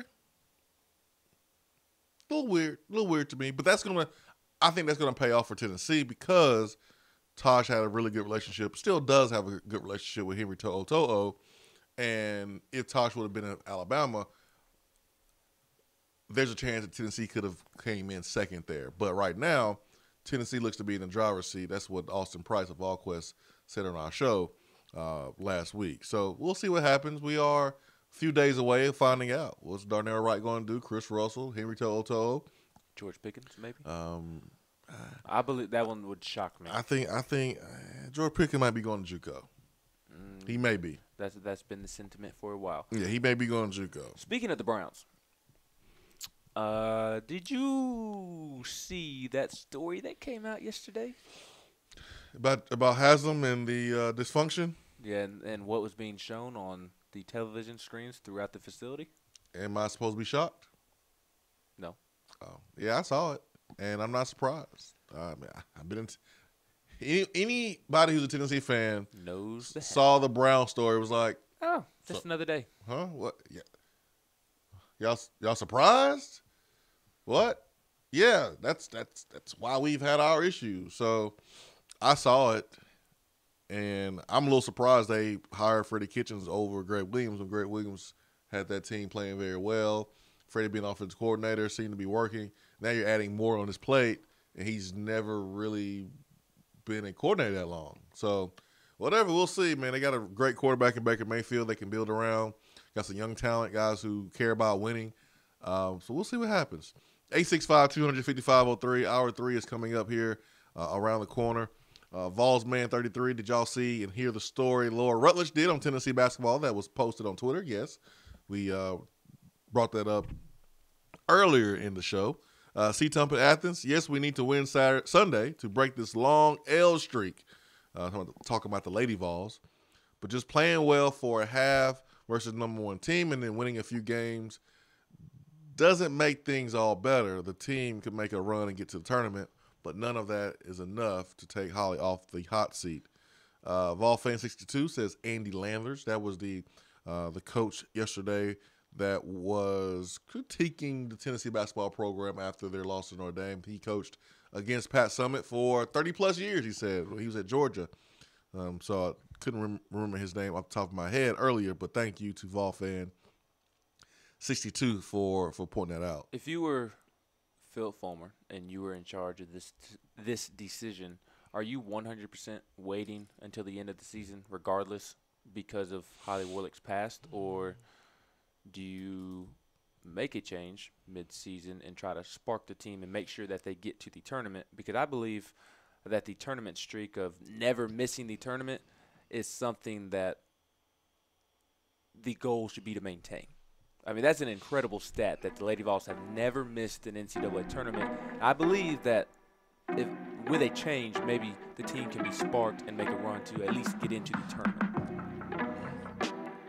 Do you give a legend as a player, as assistant coach, the grace that she maybe deserves to finish out the season?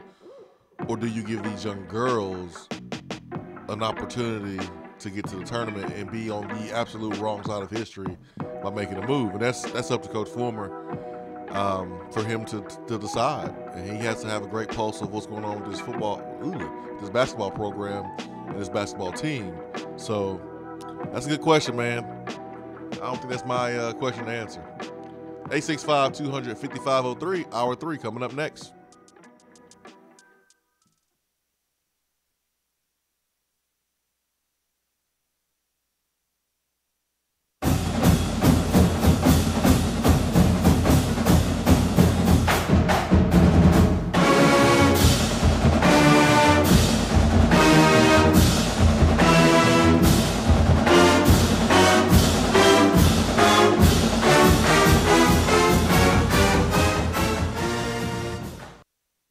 Touchdown or turnover is up next on the Swain Event. We're here with Dr. Mike Carlson of Tennessee Regenerative Sports Medicine. If you have orthopedic injuries such as shoulder pain, knee pain, or instability, Achilles tendonitis, golfer's or tennis elbow, do what I did and give them a call. Yeah, Jason, we specialize in regenerative non-surgical orthopedics. So we treat damaged ligaments, tendons, and joints, including things like rotator cuff injuries, knee instability, elbow problems, as well as foot problems like plantar fasciitis, Achilles, things of that nature, by injecting with stem cells and what's called PRP, or platelet-rich plasma. And this form of treatment we do under ultrasound, so we know we have our target. And it also stimulates the body's own reparative process, and this allows for the healing of damaged tissue.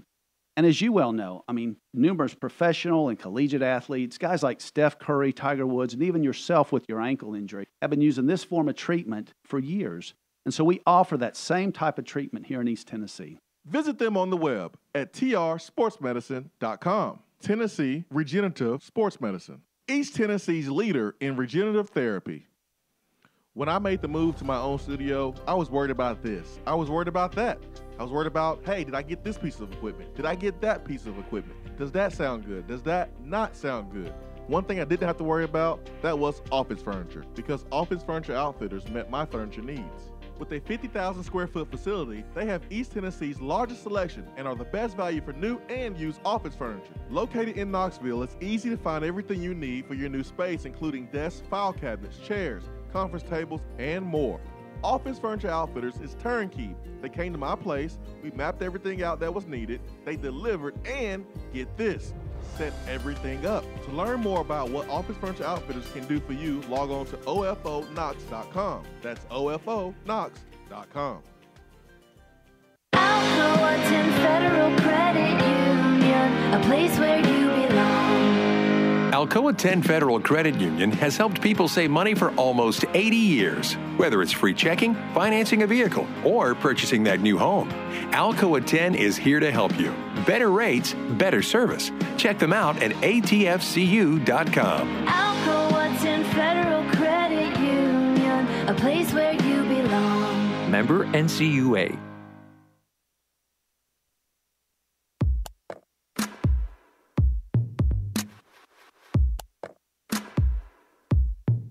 Touchdown or turnover is backed by Alcoa. You don't have to take an L just because you can't listen to the Swain Event live. You can catch up on the podcast posted daily on the app, online, and on iTunes.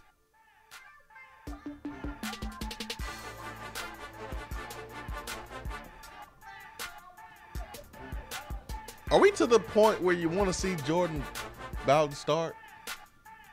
Are you to that point yet? Because, I mean, the dude is – that dunk has not gotten enough talk. No. I mean, that dunk was nasty. He's so athletic defensively. He does a great job off the ball, and he shoots the ball very, very well. He is lethal coming off the what's that, down screen? I won't say that's a down screen. Let's call it a down screen. When he curls it and he comes off of it, no dribble, just elevates, shoots the ball right there over the defender. He is you can tell, man, he is one of the best five. But it's not about that. It's about putting out the best lineup that's best for your team. And when you make that substitution, it's good to have a guy like a Jordan Bowden come in and provide instant offense and instant defense. Usually you see your best five start, but in this case, right now, Tennessee does not have their best five starting. Are you to the point where you want to see Jordan Bowden start? Does it matter? It doesn't matter to me. And I asked Rick Barnes last Friday, heading into the Alabama game, if there was any thought to not starting Yves Pons. And, I mean, he wasn't rude to me or anything, but you could tell that he just did not care for that question. Yeah. He was just like, no, haven't considered it, and just kind of kept it moving. And Rick Barnes is the type of coach where he gives lengthy answers, and he was just like, no, I haven't considered it. We have 7 or 8 guys that I feel are starters, so it doesn't matter. I'll expect them to do everything the same. Yeah, at the end of the day, it doesn't matter because you look at the minutes against Vanderbilt, and Jordan Bowden was in the 30s, and Yves Pons only played 14 minutes. So it's not who starts, it's who finished. But, hey, that matters to some people. Doesn't really matter to me. Whoever is listed on the Jumbotron or whoever listed in the media guide as a starter, it's about who is in there when you need to win games. And for Tennessee, man, Jordan Bowden's one of the best five. He's one of the best five. 865-250-503, B Dry Waterproofing Hotline. Nelson says, man, that new strength and conditioning video got me pumped. Want to eat, we all eat. Yeah. I mean, the strength and conditioning staff is really, really, really good. I would have hate to have to replace those guys if Fitzgerald would have left to go to Maryland. I think we have two of our strength and conditioning coaches, 2 of the assistant guys are from South Carolina, and they do a really good job. They do a really good job, and you need to have that hype man in the strength and conditioning room. Can't always be your head guy.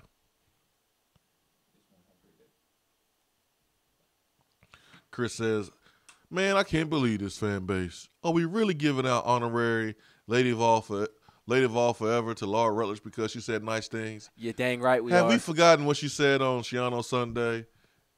Is it because she's a woman? For what? Honestly, Chris, I think people are joking. I don't care what she said on Shiano Sunday. I don't care if she's ever trashed Tennessee. She will always be an honorary Lady of All for Life to me. All right, Steph Curry. So you think because you look like Steph that Laura Rutledge can do no wrong. I'm sorry, folks, but every Tennessee fan wasn't right with their takes on Shiano Sunday. There's this notion that everyone had the same exact take, and that same exact take was that you didn't want him to be the coach because of what his name was associated with, whether or not he did anything or not. There were some other people that had really irresponsible and dangerous rhetoric, dangerous takes. And those are the people that national media are talking about. So some of our Vol fans, man, just recognize that, yeah, the national media may not be talking about you because you didn't get sideways, you were not disrespectful, and you did not take it overboard, but there were some people that did take it overboard. And that's who I think the national media is talking about. There's this black and white side, national media versus Vol Nation about Graciano, and that's that whole day, that whole situation. and it gets really annoying. And I'm really waiting for the day where we have moved on. We don't talk about it as much because there's nuances. It's nuances involved there that no one really wants to talk about. So the whole argument becomes convoluted and becomes either with them or against them. And national media looks at us as you either wanted him or you didn't want him because you used something that wasn't proven against him. I mean, it's best that we just move on. It doesn't make going to happen. It just doesn't make us look great, and it doesn't. The whole situation stinks for national media members and for us. Neither side looks all that great, if you ask me. I'm glad he's not the coach. That is for sure. For sure. I'm sure he wishes he could be the coach right now. Well, he'll be. I don't believe he hasn't. He's going to be with the Patriots. Is what I saw. So that's right. I did not see that. Yeah, it's the NFL version of the coaching rehab center. 865-250-503 B-Dry Waterproofing Hotline. Kyle W. says, "Speak for yourself, Swain. Virginia Tech is my biggest enemy." Earlier we said there was something going on at Virginia Tech. There's something up. When you have a coach that puts out a statement about players transferring at a large rate, something is up. Something is up. Yeah. I was listening to Cole Kubik speak about the Virginia Tech situation yesterday, and he said that he was told that at least within the case of Justin Jackson, their big time, or is it Josh Jackson? I get all, there's so many, there's the basketball player and then there's the football player. I get the two mixed up. I apologize. But the quarterback that transferred from Virginia Tech, Josh, he had a phenomenal freshman year. This season he got hurt in the Old Dominion game, and I believe he broke his leg and missed the entire season. And Cole Kubik was saying that in preseason he was beat out. He wasn't the best quarterback on campus during training camp, and the backup that came in after he got hurt against Old Dominion outplayed him in training camp. And Jackson felt some type of way about that. And then not only did he feel some type of way about that, but his teammates felt a certain type of way about that because they saw him get outplayed in training camp and were frustrated with Fuente that he wasn't playing the best man for the job. But playing Josh instead? Yes. Yeah, there's something weird going on in Virginia Tech. Josh Jackson's father was my recruiter coming out of Alabama. His father was the longtime assistant at Michigan. He was a running back coach under Lloyd Carr. He was there also under Rich Rod. And I want to say he was also there under Brady Hoke before retiring, but his son is Josh Jackson. And so I bring him up because if something's going on funky at Virginia Tech, you better believe other coaches know about it. The coaching circles know about it because Fred Jackson is one of those dudes that is widely respected by all the coaches in college football. And you think just because it's the Tennessee program or the Virginia Tech program that no one outside your program knows what's going on, that's not true. They know. Everybody talks. They know. When things were going on funky at Tennessee over the last couple of years, people at other fan bases knew. Other media members knew because we talk. We talk to other media dudes at other markets. We find out what's going on about them. They find out about what's going on with us. Something is up at Virginia Tech. You can just tell. And then the other sentiment is that the players transferring are players that were unhappy with their playing time. I've seen that from several different people that cover Virginia Tech, and so it looks funky. But I'm not willing, based off of the limited information that I know. Obviously, I don't know the Virginia Tech situation like I do the Tennessee situation with Butch Jones and all his transfers. But from the outside looking in, I'm not willing to compare the two just yet because, to me, at least in my opinion, there is some validation if there's just a bunch of guys unhappy with the amount of playing time and they were guys left over from Frank Beamer that were unhappy. I have never seen a culture that is positive. Have a player like I saw from Virginia Tech. Have a player air dirty laundry. That's a bad look. I mean, when you airing dirty laundry like that, that's a sign. And so, we'll see, man. But my point, like Butch Jones was, is it fair to say he was inhumane to some of the players on the roster? Yes, some of them. Yeah, that's like I'm saying. I don't fair. think that type of situation is going on at Virginia Tech. Well, I don't know if it is or not. But something's not right. Correct. There's definitely something wrong. Something ain't right. Rhino SID says, I agree. I think Shiano Sunday was more about people being tired of mediocre hire, and the Penn State stuff was just icing on the cake. Well, that's your opinion. That's the thing about Shiano Sunday. Everybody had their own opinion, their own feelings of why they felt that way about that hire. Some folks feel like you, Rhino, that they just was tired about all the hires and it was just about that. Some folks use his accusation that was never proven as a excuse to say they didn't want him. Some people did that.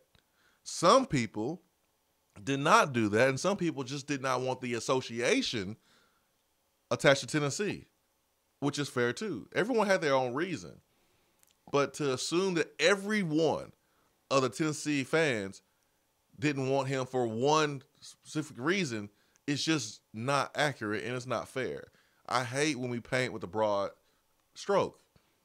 It's one of the worst things I hate about college sports. It's like if one fan does something crazy, then it's the fan base that looks crazy. Or one player gets arrested, then the whole team, they're thugs. Like I just hate that. We don't have to do that. We can, we can.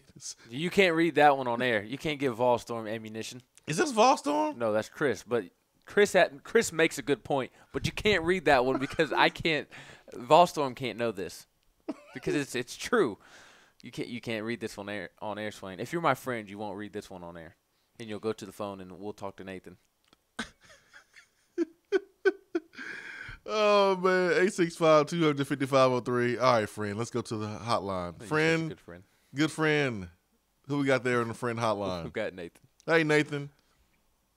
Hey guys, how are y'all doing this morning? We're great, man. How you doing? Doing great. I want to ask y'all two questions, and the first one, being you and Swain both, I want y'all to answer this. If Rick Barnes is coaching the Lady Vols right now, what is the record with the same roster that he has if he's coaching them? Based off paper, they're 12-7 right now. If we're just looking at the rosters going up against each other on paper, I still think they lose to Stanford.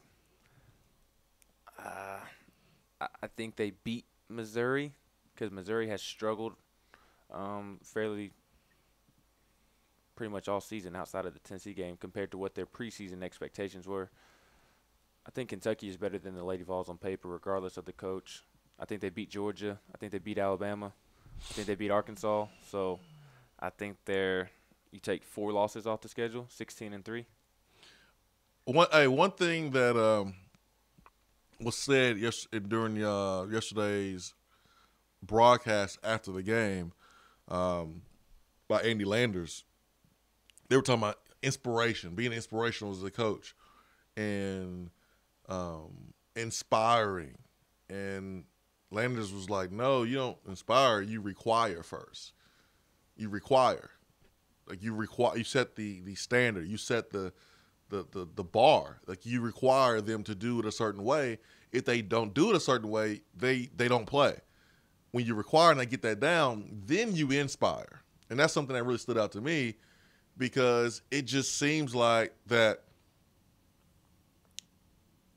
the discipline is not there for a 40-minute basketball game with the most historic basketball women's program in the country. Because it's not. It just seems like that way. And but there was a prime example last night. It was in the second half when the effort had dipped back down.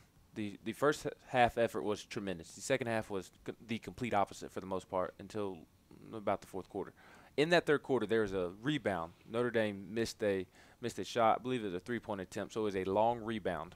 And the ball went over Renee Davis's head, and she just stood there and watched it. And then just didn't hustle after the ball. She may not have gotten to the ball before the Notre Dame player, but she didn't even try to go for it. And she just kind of let the Notre Dame player grab it. And then she walked to the corner to guard her man. And Holly Warlick didn't even move. It's those type situations that have gotten the Lady Vols to where they are. There's no accountability. Yeah, that's too bad. Is there going to be, when the next coach comes in, complete culture shock like it was when Pruitt came in football? 1,000. I think even worse, or even more so, not worse. And see, that's what's scary. If you got to go through that, it's kind of like Pruitt did this year. It takes a while to change that mindset. And and another thing I was going to say, at halftime, I hated just like people were like, well, man, wow, what a great first half. In which they did play good, but that should be the expectation every week, every game. Why? I mean, like, I even read stuff after the game was like, well, if they'll play with that energy, they lost by 20. I mean, come on. When did we get to the point where we're happy and, like, finding moral victories and getting beat by 20 with this program? And I just think it's sad where we're at with it. So, but anyway, thanks, guys. Thank you, man. So I have this on my notes that I want to discuss, and CBS had ran with this. This is a report by Blake Topmeyer over there at the News Sentinel. And it says Tennessee operated with a $6.5 million deficit in the 2017-18 fiscal year, in large due to buyouts for former employees. And according to figures reported by the Knox News Sentinel on Thursday, Butch Jones and his staff, plus former athletic director John Curry, the $13.8 million in severance payouts caused Tennessee to go from a $10.8 million surplus in the 16-17 year, and Tennessee Athletic Department had an operating revenue of $143 million, with expenses totaling $150. Well, that don't make a lot of sense. There, make money if you spend more than you make. But the buyouts has really put Tennessee in a bind. $13.8 million in buyouts, $11.5 million to the former football staff, and then you have that with John Curry. That is why.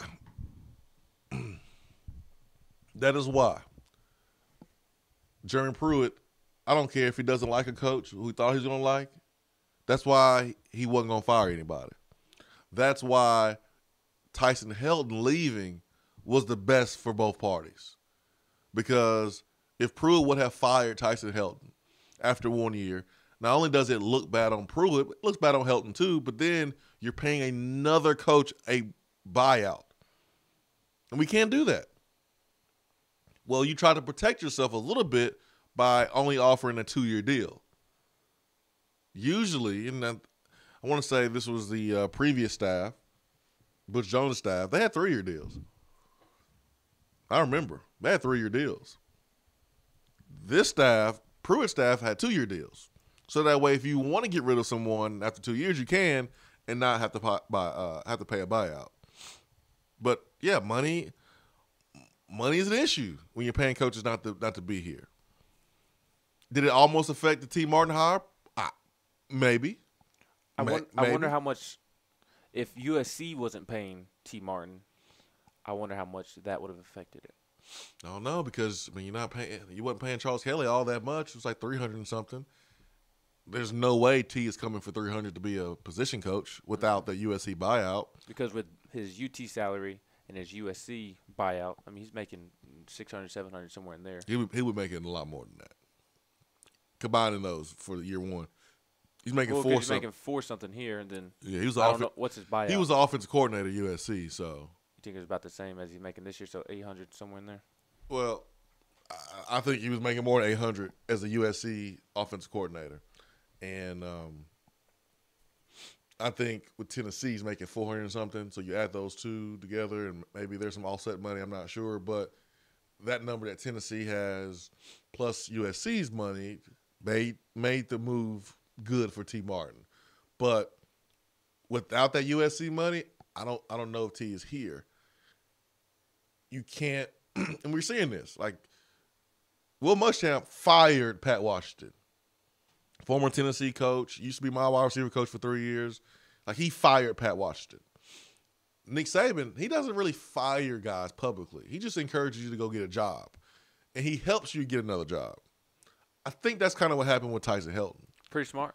Because, number one, you don't want to fire him after 1 year. Then it makes it harder for you to go out and recruit and bring in other coaches who are up and coming. You don't want to go work for a dude that's going to fire you after 1 year if you're not successful, if you're up and comer. Now, if you're Jim Chaney, you can walk in, understand that you have a track record, and Pruitt should leave you alone to do what you need to do. But an up-and-coming coach may be hesitant to join Pruitt if he's firing coaches after 1 year. So you can't do that, and then you can't fire a dude after 1 year because you don't want to pay those buyouts. Tennessee is not a program right now that can afford to pay buyouts. We're paying John Curry, you're paying Butch Jones, and you're paying some of Butch Jones' staff. So you might have to pay another buyout here soon. Huh? You may have to. There may be another buyout you have to pay here soon. Oh yeah, well, Holly. Well, you lowered it. You lowered it in the offseason to prepare for this quote unquote extension that she received. Yep. You may. Bryce Drew, Vanderbilt's coach, was accused by Tennessee fans, some Tennessee fans, not all, some, of ignoring Grant Williams' attempt to go and shake his hand. I did not see that. I thought the whole thing was a little weird. I thought it was weird that some Tennessee fans automatically just went from 0 to 10 on him. I was surprised because I didn't see enough evidence to support doing that. He doesn't have a track record of being disrespectful or like if that was if that was Kevin Stallings, then okay. Because Kevin Stallings has more than once addressed Tennessee fans in our arena. He's more than once gotten close to the line several occasions. If that was Kevin Stallings rather than Bryce Drew, no, Kevin Stallings doesn't get the benefit of the doubt. But Bryce Drew, man, he's done everything right. So I didn't get why folks automatically assumed that he was just being disrespectful or being butthurt. I didn't see that. I didn't initially. Because he's the coach at Vanderbilt. I think that's why. I didn't see that. I just didn't. I don't see a coach showing love to Rick Barnes the way that Bryce Drew was and sharing that moment with Rick Barnes and then turning around and disrespecting his best player, who is an extension of Rick Barnes. I just that don't make sense to me. And during the game, Grant Williams didn't do anything to set Vanderbilt off in terms of a particular action. Maybe the flex. Maybe the flex. Maybe the only thing I could think of is Bryce Drew was so upset with the hook and hold call, which was a hook and hold. The SEC came out and said that they got it right. They did. They got it right. You cannot like the rule, but it was a hook and hold. If you go and replay it, you look at it, it was a hook and hold. You cannot like the rule, but understand why the rule was enforced. Correct. Just like a targeting call. We sometimes hate the rule, but we understand it because it has everything to do with player safety. And a referee's job, I remember this. Man, sorry to cut you off, but I remember this. No, you didn't cut me off. We used to have Rocky Good come in during our scrimmages. We would have a scrimmage at Neyland Stadium 2 weeks before the start of the season. And we would have a scrimmage where a real officiating crew would come in. And Rocky Good, because he could not officiate Tennessee games, because of his connection to Tennessee, he would work our practices. And before practice, Rocky Good addressed our team so we can understand how a referee thinks and their role. And I'll never forget this. He said a referee's job is to do two things: enforce the rules so that way you create an even playing field, and then enforce the rules so that way you protect players' safety and their health. And that rule was put in place, the hook and hold was put in place for safety reasons, because there was a player who got their shoulder dislocated with the hook and hold. Yeah. And they changed the rule. Just like targeting, it's for player safety. So the penalty is very severe. It is. You get the ball and 2 shots. It helped Tennessee win the basketball game. Yes. But that's how rules are that they don't want you to do. Like, if you only got probation for killing somebody, then we would be in trouble. The laws are harsh. If you hurt someone, you're going away for a very, very long time. If the speeding tickets were $500 instead of $100, your butt will have your cruise control on 40 9 times out of 10. Stokes would not speed the way he does. Correct. If speeding tickets were high, people would follow them. Those rules a little bit more. Those laws a little bit more. Although Stokes should not be speeding in the state of Georgia, because that is the one place you do not need to be speeding. Well, true. But looking back at that rule, like, yeah, people hate it, but understand the rule. It's for player safety. Yes. It's for player safety. I just wish there was an element of common sense to it. And I'm just looking at this just outside of the particular basketball game, because Tennessee needed the 2 free throws and possession to help win that game. But I do wish that if it was just Murray State and Belmont playing, that we could go to the monitor and see that was not flagrant, because it was not a flagrant foul by definition of the hook and hold. It was, but anybody who has watched basketball knows that player from Vanderbilt did not commit a flagrant foul. And so I do wish the same with the targeting, that we could go to the monitor on the football field and see that Jalen Reeves-Maben did not hit that Appalachian State punt returner maliciously. He was just the Appalachian State punt returner, got low to the ground.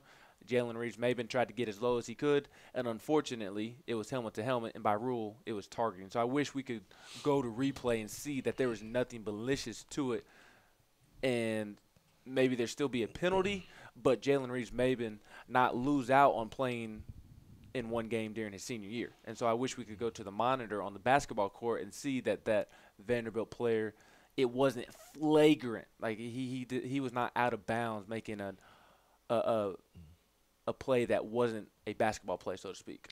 I think if you're trying to prevent something that's so serious, like brain injuries or dislocation of a shoulder, I personally don't think it matters if it's flagrant or not. If you are using a technique that produces a result where someone gets really, really hurt, you understand the technique. You know the technique would be horse collar in football. It could be the hook and hold in basketball. It could be targeting in football at someone's head and launching. Whether or not it's intentional, I think you still should be punished as harshly as possible if you want to get that rule out of, or you want to get that play out of the game. As much as I hate the targeting rule sometimes, I also understand it. And just because you didn't mean to doesn't mean that you should not be held accountable. Because just the science part of it, if I'm holding you down, like I wrapped you underneath your arm, I'm holding you down. When you jump and I'm holding you, something's going to happen to that shoulder. It could be unintentional, but you can still get hurt. Right. And so I think it's going to be really hard to judge intent. Yeah, and that's another problem is I say that I wish we could have common sense when we go to the monitor on the football field, when we go to the monitor on the basketball court, but based off the last several years, I don't trust these referees. Yeah, it's not like you can read someone's mind who's thinking, oh, yeah, I'm about to jack this fool up. Right. Like he's thinking it a play before or a ton of moments or a couple minutes before he makes a hit. My goal is to hurt this player. Where sometimes it's just a reaction, and you do go helmet to helmet and you are ejected, but it wasn't intentional. We're not going to be able to judge intent at all. So you got to uphold the rule. And looking back at the play, I thought it was the right call. Initially, I thought it was a soft, weak foul, and I thought Grant sold it. But man, I thought Pat Adams did the right thing, calling that play, and he reviewed it and he confirmed exactly what the rule is there for. All right, who we got there on the phones? I'll tell you who we got, but first we have to go through a little story.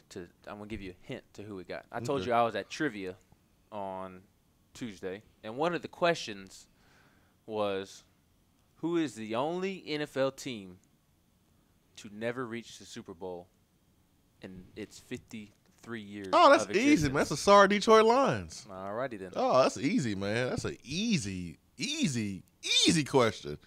Triple O, hey, buddy. First of all, Care Bear, slow your roll. What? Slow your roll. What Sorry. happened? I mean, look at you. I mean, pull it like this. Triple O, I know you ain't. I didn't create the question. Ben is the one instigating over I didn't here. create the question. Well, Trivia did. Well, okay, put it like this. We ain't going to talk about the Steelers, the most talented team not to make the playoffs this year. Don't even get me started. Right.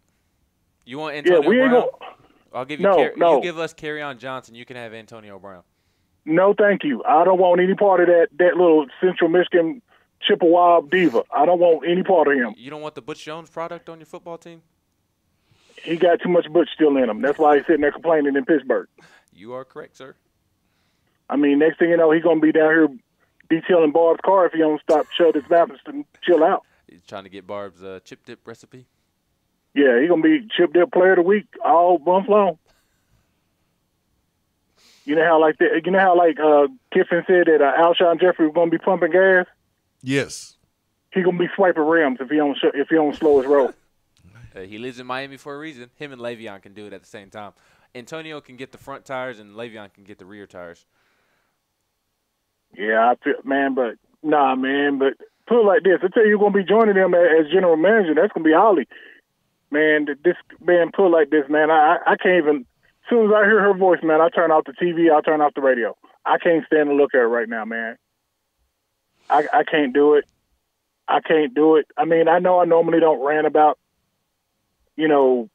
women's basketball, but after all, my cousin who won 2 championships up there, the first 2 national titles up there, is who taught me how to play basketball along with my uncle.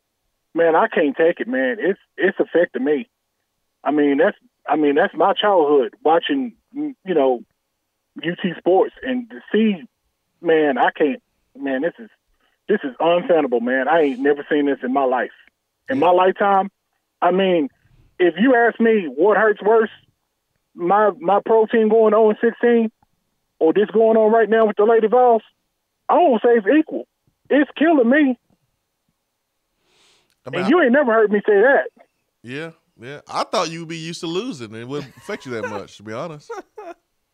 Hey, put it like this. Put it like this, Wayne. Considering that you only won 3 out of the last 12, I'm 75% up. Think about it. If you made 25% on the test, you still fail. So that means over the last 6 years, your team is still a failure compared to mine. I see what you're doing there. Oh, that's that UT PR move right there when Butch Jones was the coach.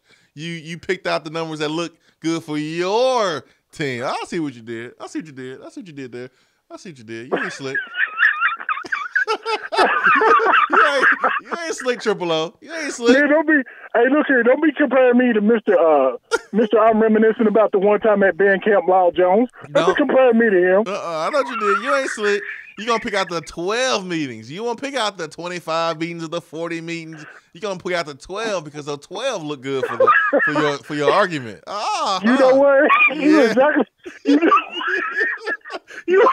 right. I ain't put it like this. I got revisionist history. That's what it's called. It's called revisionist history. You ain't slick, man. You ain't slick. Triple O, I just want to know, if you and Swain were playing one-on-one right now to 5, who would win?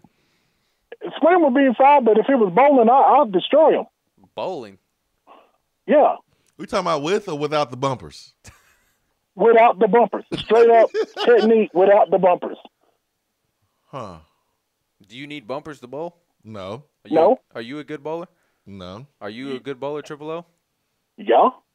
He said, y'all. I don't stink, but I don't even know who the good bowlers are. I'll beat you right or left-handed when it comes to bowling, man. That was my back in the day thing. I mean, UC was my stomping ground. Like, where we going? I'm going bowling. Shoot some pool, drink a beer, go bowling. So you got to be a Lions fan. You over here trash talking me about bowling. But can't trash talk me about your NFL team. Vol Storm is the president of the CFL, and Triple O is the president of the BFL, Bowlers for Life Club. Oh, you know what you are? You know what you are? There's no telling. Ben, you the president of the unsweet tea drinking lovers. That's what you are. That's right. Not even unsweet. Sweet tea, unsweet tea in general is not good. Man, you about to lose your Southern card for real. Man, your mama taught you better than that, man. She did. You don't be hating on no tea. What's unfortunate? Why is Triple O more upset about sweet tea than he is about his sorry Lions? You know why I ain't worried about it? Because I got $50 million coming up, and I'm gonna be able to get some improvement. And guess what? This was year one, going from a 4-3 to a 3-4. It was a whole new culture shock, a whole new change. So think about it. This ain't South Cincinnati, trying to make people from being D tackles to DN. I mean, it takes you a year or two, to get to a 3-4. And I'm looking forward to year two in the 3-4. And so I actually know this much, because when I get back to whooping your sorry Care Bears, I'll be talking smack again, Swain. You know it's coming. You already know it's coming. Triple O, I don't know if I'm gonna be on the radio 2035. I just don't know if I don't know what I'll be doing there, man. So nah, you're gonna be on here later on 2019 because I'm gonna talk, man. Trust me. When I talk smack to you, I'm gonna be The Rock and you're gonna be Billy Gunn. If you smell what the Triple OG is cooking. Triple O, real quick before we get you off here, what are your thoughts on watermelon? It is disgusting. Goodbye. Have a nice day. Ben thought he had a good one. See you, Triple O. But it did not land. Did not connect. Who we got next? Hold on. Let me think for a second. Yeah, he messed up your game. He messed you up. We've got Joe. Joe, good morning. You ready for it? Hey, Joe, you there? Hey, guys. Hey, Joe. Yeah, man, I'm here. All right. So, two things from the last call between Ben and Triple O, not liking watermelon, not liking sweet tea. That whole thing has just killed my entire mood. What's wrong with both of them? I'm sorry, man. I'm sorry. Hey, at least I like watermelon, though, right? But sweet tea? I mean, I don't. Yeah, you can't blame me. You have to blame my taste buds. I can't control my taste buds. It's funny you mentioned that. I'm going through all this wedding planning stuff, and we've been trying out. Man, we've been trying out caterers, and I don't understand it. They're bringing out these salads that look like tree leaves with half a tomato on it and some weird vinaigrette. I'm like, this is awful. And they're like, well, it's only $25 a person. I'm like, you want me to pay $3,000 for salad? Okay, baby, you right. Normal thing? No, man. No. Don't do it. Don't do it. Don't lose. Joe, I'm right there with you. I'm battling the DJ right now. The DJ is what I'm trying to find at the moment. See, that's not a big problem for us. We've got when my brother got married, they had a good DJ, and I'm picking out like 90% of the music anyway, because she doesn't listen to anything except for like kid music. She's always got youngins in the car. But man, the food's killing us. Be careful. Food's killing us. Always does, man. The food, the DJ, the photographer, and if you want to have the spirits there, that kills you too. And nowadays, videographer too. Yeah. Oh yeah, that's another thing. We got engagement pictures tomorrow at 4:00. Start of the basketball game. She's like, we're going to do engagement pictures. I'm like, dude, come on. No, I hope you said, okay, baby. You're right. Okay, and then, baby. And then you hit the record on the television. Yeah. No, I did say okay, baby, on that one, because I've been fighting her on some stuff. Yeah, you got to pick and choose your battles, man. You can't win all of them. I have. If it makes you feel any better, I took my engagement pictures at 4:35 o'clock on the day that Tennessee was playing Louisville. And they were tipping off at the same time I was taking engagement pictures. So I was right there with you. I had to go back and watch it later. Yeah. One last thing real quick. I think Triple O was so mad about the T and not about the Lions because he's been used to the Lions being bad for a while. But he's been good forever. That is true. I hate on that. He was more mad about the sweet tea than he was about the Lady Vols and the Lions. So that tells you all you need to know about how proud he is to be a Southerner. Yeah, man. T's been good forever, you know? Yeah, that's true. That's true. I don't understand how people don't like it, but we all have different taste buds. I get it. All right, gentlemen. Hey, are y'all – I know y'all are doing the thing on Wednesday for signing day. Are y'all going to be back eating at Dead End on Friday as well? Friday, what day is that? Is that I think it's the 8th. That's the 8th. I'm not sure, man. I have no clue what I'm doing for lunch today. So if you are coming in town, or if you are in town, and hey, man, you want to meet up for lunch, just give me a shout, and I'd love to meet you. I think everybody thinks that you and I go to Dead End every Friday, which is the case on most Fridays. But we usually do it when somebody asks us to go. So if you tweet at us or shoot us an email or something like that and say, hey, I'm going to be in town for a wedding, and I would love to catch up with you guys. Yeah, man, that's one of my favorite parts of this job, man, is getting a chance to meet good folks like you. So yeah, let's do it, man. Let's get with me, shoot me an email or message on Twitter, Facebook, whatever, and let's make it happen, man. I love to meet you. Love it, man. We'll see y'all later. All right, see ya. Let's get to Chip next. Chip, good morning. Hey, good morning, guys. How Hey, we Chip. doing today? Great, man. How are you?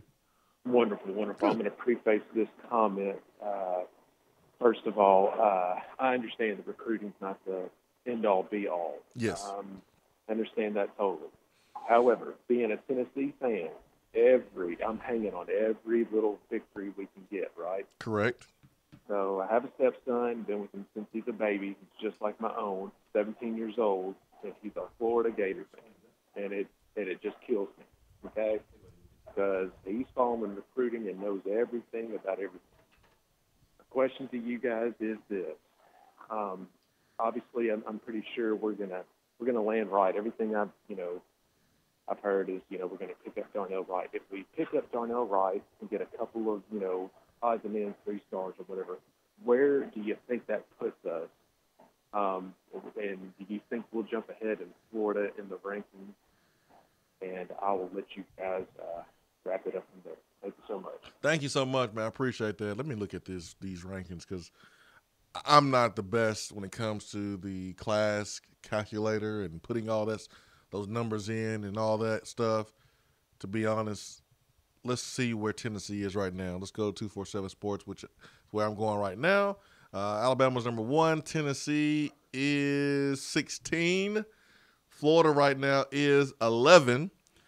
Florida has 23 commitments. Tennessee only 21. So they have 2 more players. Their average star rating is a little bit higher. Tennessee has 1 5-star. Darnell Wright will make 2. Henry To'o, if he comes here, that would be another huge get for Tennessee. So Florida is right there at 2 from the limit if they were to stop at 25. I don't know how many players that Florida bring in last year, because if they brought in over 25 last year, that means they probably are stuck right where they are at 23. Let's do this. Let's use the wonderful class calculator. Florida only signed 20 last year, so they're going to have more guys. They might be able to sign 5 more. What 4 is or 5 their more. current score that they have? Their current score, their current points? Yes. Is that what you're looking at there? 263.51. Okay. 263.51. Okay, and I am adding just best case scenario. Tennessee gets Henry To'o and Darnell Wright. Calculate. Tennessee's projected score is 272.08.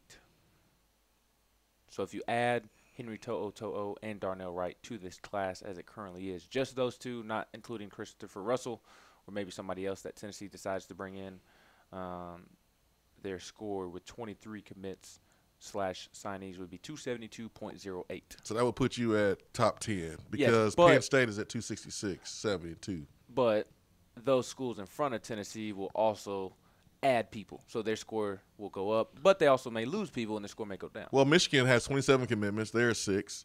Clemson has 27 commitments. They are at 9. Oregon has 25 commitments, and they are at 8. A&M has 25 commitments, and they are at 3. Alabama has 28 commitments, and they're number 1. So there's a lot of schools that are in the top 10 that probably can't add anymore, to be honest. I say all this to say this. doesn't matter at the end of the day if you are at 8 or if you at 9 or if you are at 7 or if you are at 8. Obviously, you want to be in that top 10. You do. But if you are at 11 and Florida's at 10, that's not going to mean all that much when you play the game on Saturday in 3 years, when those guys are juniors. It's not going to mean all that much.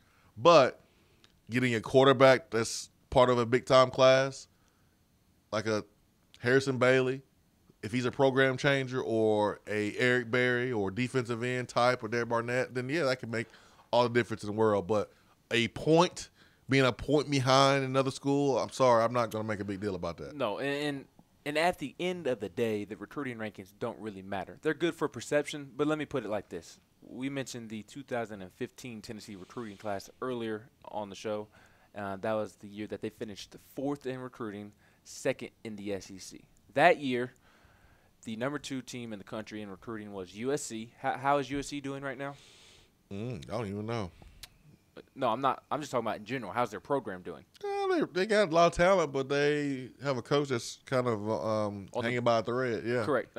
Florida State was number 3. How's Florida State been since 2005 or 2015? Last I checked, man, they out here making Dr. Martin Luther King edits. Disrespected. I mean, you can't disrespect the king. They don't even have the same coach. They finished number 3 in the country that year, and then Tennessee finished 4th ahead of LSU, Georgia, Ohio State, Clemson. So if you can just go back and look at previous years' recruiting classes, and you can. My point in bringing all of this up is that the recruiting rankings are nice, and to a certain extent, it is indicative of competing for a championship. But just because you finish in the top 10 doesn't guarantee success. Yeah, I'm gonna tell you the realest thing ever. I'm gonna tell you the realest thing ever about recruiting rankings, because I got a lot of buddies who are involved in those things, and I respect the heck out of their work. They bust their butt. They're great at their job. Recruiting rankings matter, and they don't matter at the same time. It's weird, but it's true. It's the weirdest thing ever.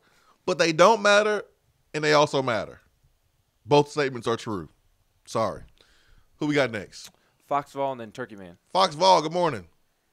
Hey, what's going on, fellas? What's up? What's up? Hey, man. Yeah, I'm kind of with you on the recruiting rankings. I don't think it just applies to football either. You know, look at what Rick Barnes has been doing with basketball. Mm-hmm. You know, we've been kind of driving that point home about how he doesn't have a top 100 player, but, you know, they're the number 1 team in the country.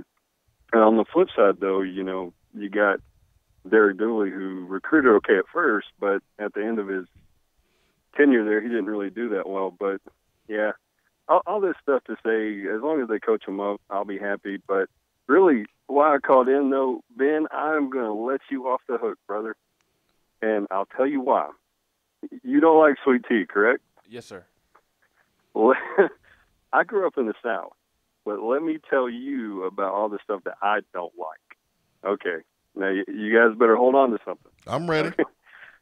I don't like grits. I don't like gravy. I don't even eat hot dogs on a bun. What? I don't eat. Yeah, I know. I don't. Mashed potatoes, macaroni and cheese. No, that's not for me. Yeah, and the list goes on. Cheese in general, I just don't really do it. But I get that. I've been married for 18 years. Somehow, my wife hates cooking for me. Like, she hates it. I have to cook my own food most of the time. It's bad. And you know what? I don't even blame her. I can't hate on her at all. It's been that way my whole life, dude. But, yeah, I was just going to say, don't feel bad. Don't let these people out here make you feel bad. Just if you need to use an example, use me. Hey, okay? I've actually been surprised by how many people have tweeted at me over the last couple of days since I said I don't like sweet tea and said that they don't like sweet tea either. I thought like I was the only person in the South that didn't like sweet tea. Yeah, I mean, and I've heard that too. I've heard a lot of people say that. I don't know how people supplement, unsweet tea for coffee, though. That just doesn't make sense to me. I don't know. Yeah, anyway. All right, guys. Look forward to seeing you all on the National Signing Day thing, and take care. You all have a nice weekend. Hey, thank you, Foxville. Just remember, Foxville, do not let TC in Athens make you pay to get in. That was extreme. No shrimp and grits, no macaroni and cheese. I can understand somebody that doesn't like grits straight up. Like I have to add a lot of Splenda in my grits. Splenda? Yeah. Sugar. I'm going to the phones. Sugar. I'm going to the phones. Hey, I don't control what sugar was bought in my house growing up. I'm going to the phones. I know Turkey Man likes grits. Turkey Man, good morning. Splenda. And grits? Yes, sugar and grits. Oh, man. What's wrong with that? And no sweet tea. Sweet tea and lime is the bomb. But I like nanner pudding. And I was, I love nanner pudding. But Fox Ball talking about all these things he didn't like. It reminds me of my wife's cousin from Ohio come and stayed with us a while, and he was going to get a job. So we bunking him up, and he was looking for a job, and he's eating with us, and of course, you know, eat what you put on the table. Well, put the food on the table, and he separate his meat, he separate his beans, he separate everything, and they couldn't touch. And I looked at him sideways, and I had not seen that before, that the food could not touch. He didn't want another bowl if you give it to him. And I just stood back and I just laughed, and he laughed. He said, "What's wrong?" I said, "We're having beef stew tomorrow. I'm going to see how this is going to work." What state did you say he was from? Ohio. Where? Ohio. Oh, Ohio. Ohio. Got you. Ohio. Got you. Well, anyhow, I was listening to talk about Rick Barnes. Rick Barnes. Yes, sir. Basketball school, and that's all we can talk about is basketball right now. We're basketball school. Men's basketball school. That's right. And he was talking about, you know, he takes and coaches them up, and I heard Swain talking about, you know, not all stars matter, but then they do matter. Well, what's going to happen with all these that's non-stars that has been coached up to be stars when you go putting 5 stars in there? Are they going to separate the food here? What? You know you hit no button on another airplane right now. I'm trying. No, I'll crash that sucker. What I'm trying to say is, it's like separating the food. If the stars don't line up, and you start putting 5 stars in there, does the chemistry work out here, or do they start separating the food? Did you just create a math equation? I sure did. A 5-star math equation? I did. You know, and 5 stars do matter. Pat Summitt says you couldn't win Kentucky Derby on Jackass. No, that's a good point. Guys, will get out of here. Have a good weekend. You too, Turkey Man. Ah! Oh, wow. That's terrible. Turkey Man created a math equation using 5 stars. He lost me. So Rick Barnes has created stars, and the non-stars one, and then you're bringing in the 5 stars. How are they going to feel, I guess? I'm going to give you some advice, Ben. Don't ever tell anybody again you put Splenda in grits. Well, since when do people not put sugar in grits? Sugar is not Splenda. Blame my mother. That's what she bought. I'm kidding. She bought both. I'm the one that put Splenda, and I will not put the blame on my mother. That's how I like my grits. You throwing your mom under the bus, man. God, what kind of son are you? 865-200-5503. Isn't Splenda the healthy version of sugar, or supposed to be? It's I won't say healthy, but it is a sweetener that does not have the calories. I think that's why I was given the Splenda. It's because I already have too much sugar, so she's giving me the Splenda so I don't go overboard. Yeah. I don't care. Y'all can judge me for that. Splenda in my grits is good. Judge me. I don't care. Whatever, man. You should try it sometime. Buttered grits with cheese grits, shrimp grits, all of it tastes good with Splenda. Judge me. I don't care. Shrimp grits with Splenda? I don't know. I've never actually tried that one. The only time I put Splenda in my grits is if there's nothing else in the grits. Like if it's just straight grits. At least I eat grits, okay? I mean, you do, man. You do. I think we all have something about us, a Southern cuisine that we just don't like. I think we all can say that. And I think it's funny that we all judge each other and point the finger at each other when we all have something that's a little quirky about it. So, whatever. Titans fans, y'all want Antonio Brown? Y'all can have him. Y'all want Antonio Brown in Nashville? At the bar, buying everybody drinks at Cheesecake Factory? That's what y'all want? Antonio Brown tweeted he was open for business the other day. Hey, man, that's what y'all want.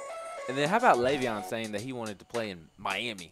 He's going to be on jet skis for forever. He don't know what he want to do, to be honest. He probably forgot how to play football. Tennessee, West Virginia tomorrow at 4 p.m.